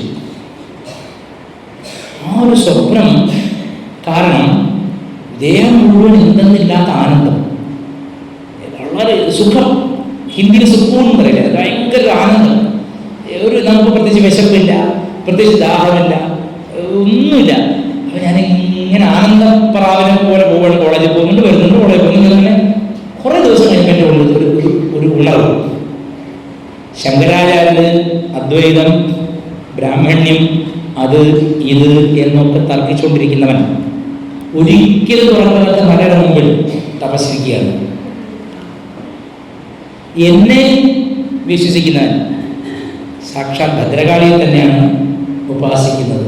അദ്വൈത അനുഭവം തരാൻ കെട്ടുള്ള ഗുരുവാണ് എന്ന് എനിക്ക് താനെ എൻ്റെ ഒരു ഉണർവ് വന്നു. അതിൽ പിന്നെ ഈ ദിവസം വരെ അമ്മയെ ഒരിക്കലും ഞാൻ സംശയിച്ചിട്ടില്ല. അത് യക്ഷിയാണോ വിചാരമാണോ എന്നൊന്നും ഞാൻ ചിന്തിച്ചിട്ടില്ല. ആ ഒരു അനുഭവം എനിക്ക് ഒരുപാട് മാറ്റം ജീവിതത്തിൽ കൊണ്ടുവന്നു. എന്ന് വെച്ചാൽ ഒരു കാര്യം ഞാൻ പറയാം, ഇപ്പോൾ എനിക്കൊരു വിഷയം അറിയില്ലെന്ന് വെച്ചോളൂ. അപ്പോൾ ഞാനൊരു സംശയം വിചാരിക്കും, ഒരു ശാസ്ത്ര വിഷയം വിചാരിച്ചാൽ അതിനുള്ള പ്രമാണം ആ ദിവസം എനിക്ക് കിട്ടും. ആ സ്വപ്നത്തിന് ശേഷമാണ് അതുണ്ടായത്. അറിയാത്തൊരു വിഷയം ഒരു 5 മിനിറ്റ് മുമ്പ് പോലും അത് ബോധിപ്പിക്കുന്ന ഒരു ബോധക ഗുരു കൂടിയാണ് അമ്മ. അതിന് ഉദാഹരണം പറഞ്ഞു നിർത്താം. അതായത് വിവേക ചൂടാമണിയിൽ ആചാര്യ ഭഗവത്പാദര് ശ്രദ്ധയെ നിർവചിച്ചിട്ടുണ്ട്. ശ്രദ്ധ ശാസ്ത്രത്തിൻ്റെയും ഗുരുവാക്യത്തിൻ്റെയും പിൻപറ്റിലാണെന്ന് പറയുന്നുണ്ട്. അതൊക്കെ വായിച്ചിട്ടുണ്ടെങ്കിൽ എനിക്കതിലൊരു കറക്റ്റായിട്ട് അതെനിക്ക് മനസ്സിലായിട്ടില്ല ആ സമയത്ത് വിവേക ചൂടാമണിക്ക് ശൃംഗേരിയിലെ ശങ്കരാചാര്യർ എഴുതിയ ഭാഷ്യം ഞാൻ വായിക്കുന്നുണ്ട്. സംസ്കൃതമാണ്. അതും എനിക്ക് ഇത്ര തൃപ്തിയായി. അവരൊക്കെ മഹാന്മാരാണല്ലെന്ന് ഞാൻ പറയില്ല, അവരൊക്കെ മഹാപുരുഷന്മാർ തന്നെയാണ്. പക്ഷേ എന്തോ എനിക്കതങ്ങനെ കൃത്യമായിട്ട് ഡെഫിനിഷൻ കറക്റ്റ് ആവുന്നില്ല. അപ്പോൾ ഒരു ദിവസം ഈ രാത്രി വളരെ വൈകി വായിച്ചിട്ട് ആ സമയം PhD ചെയ്യാൻ വേണ്ടി ചേർന്ന സമയമാണ്. 2:30-3 മണിയൊക്കെ കിടന്നുറങ്ങാൻ.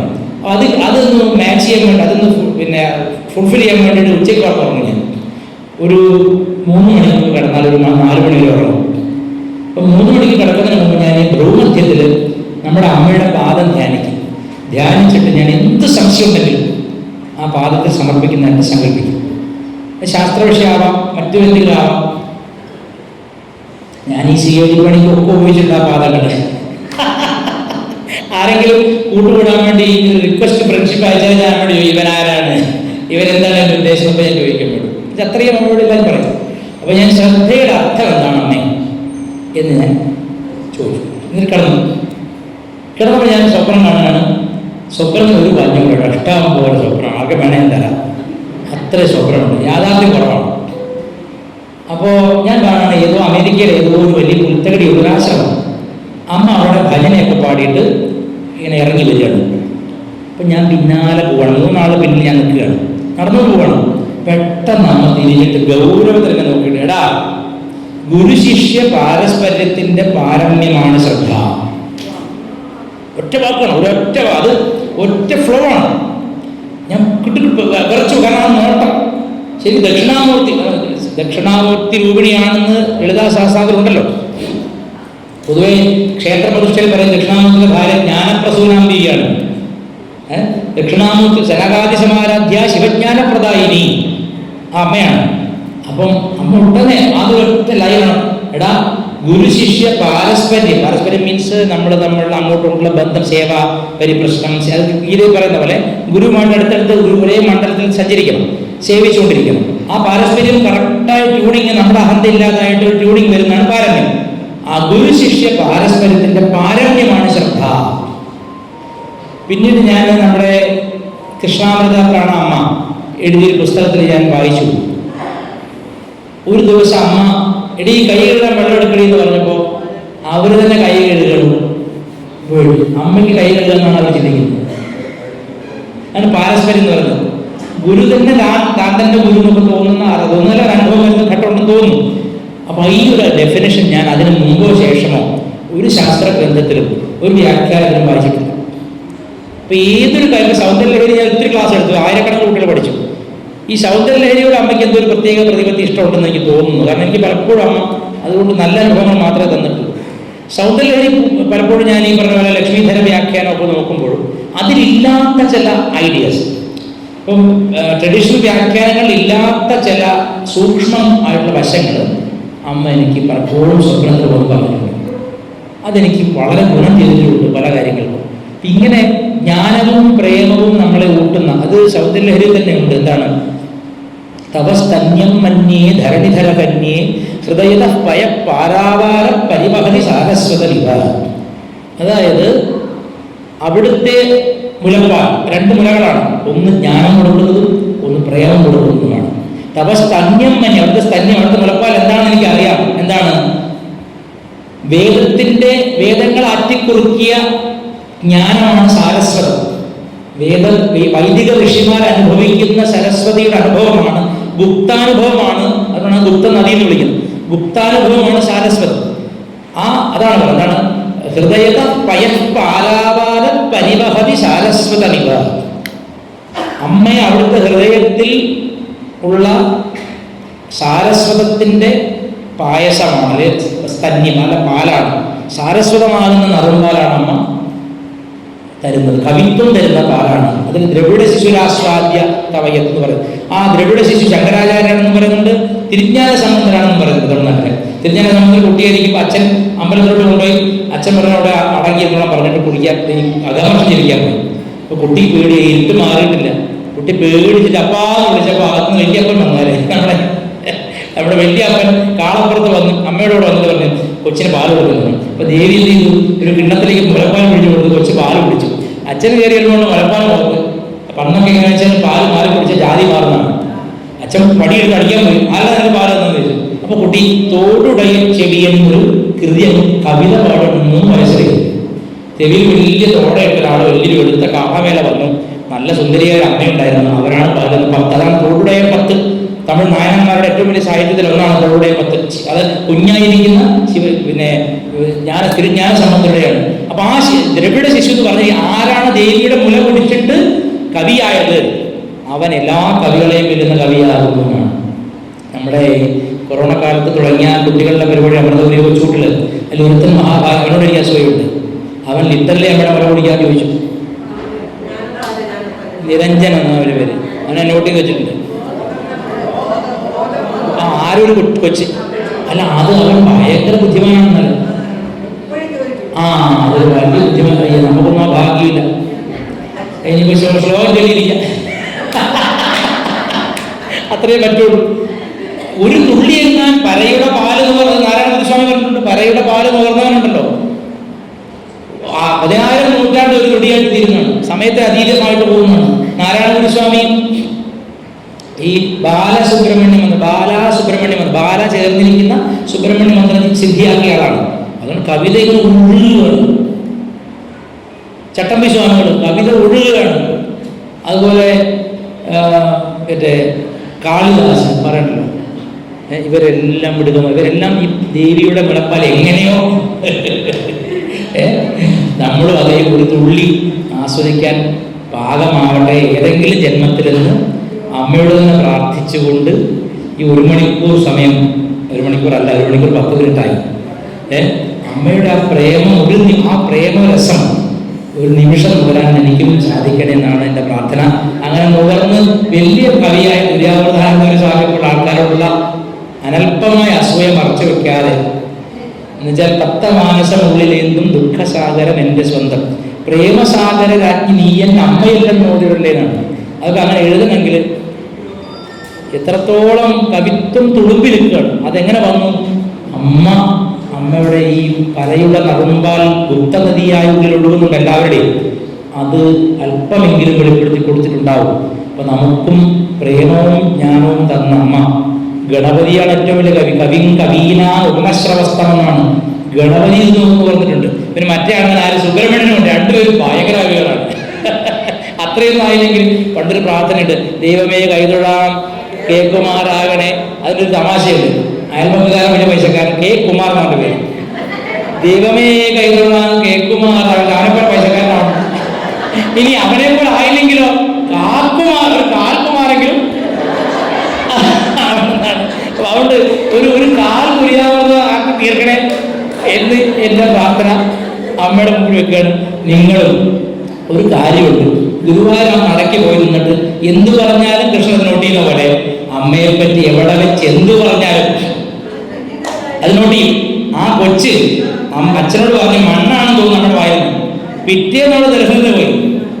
അപ്പൊ അമ്മ ഇങ്ങനെ ഇവിടെ വന്നപ്പോൾ ഒരു പരിങ്കൽ അപ്പോൾ ഞായറാഴ്ച ഇവിടെ വന്നിട്ട്, അമ്മേ എൻ്റെ അമ്മയ്ക്ക് ഓപ്പറേഷനാണ്, ഇന്ന് ബസ് തിരിച്ചു പോകണം അമ്മേ. ബസ് പോകണ്ടേ? തിരിച്ചു പോകണം. കുറച്ച് കഴിഞ്ഞ് അമ്മ അവളുടെ വാഴ കടയിൽ നിന്ന് ഒരു ചോക്ലേറ്റ് വെച്ച് കൊടുത്തു. എന്നിട്ട് അമ്മ എല്ലാവരും വാഴ കൊടുത്തു. നോക്കടാ, എൻ്റെ വായിൽ മണ്ണാണോ?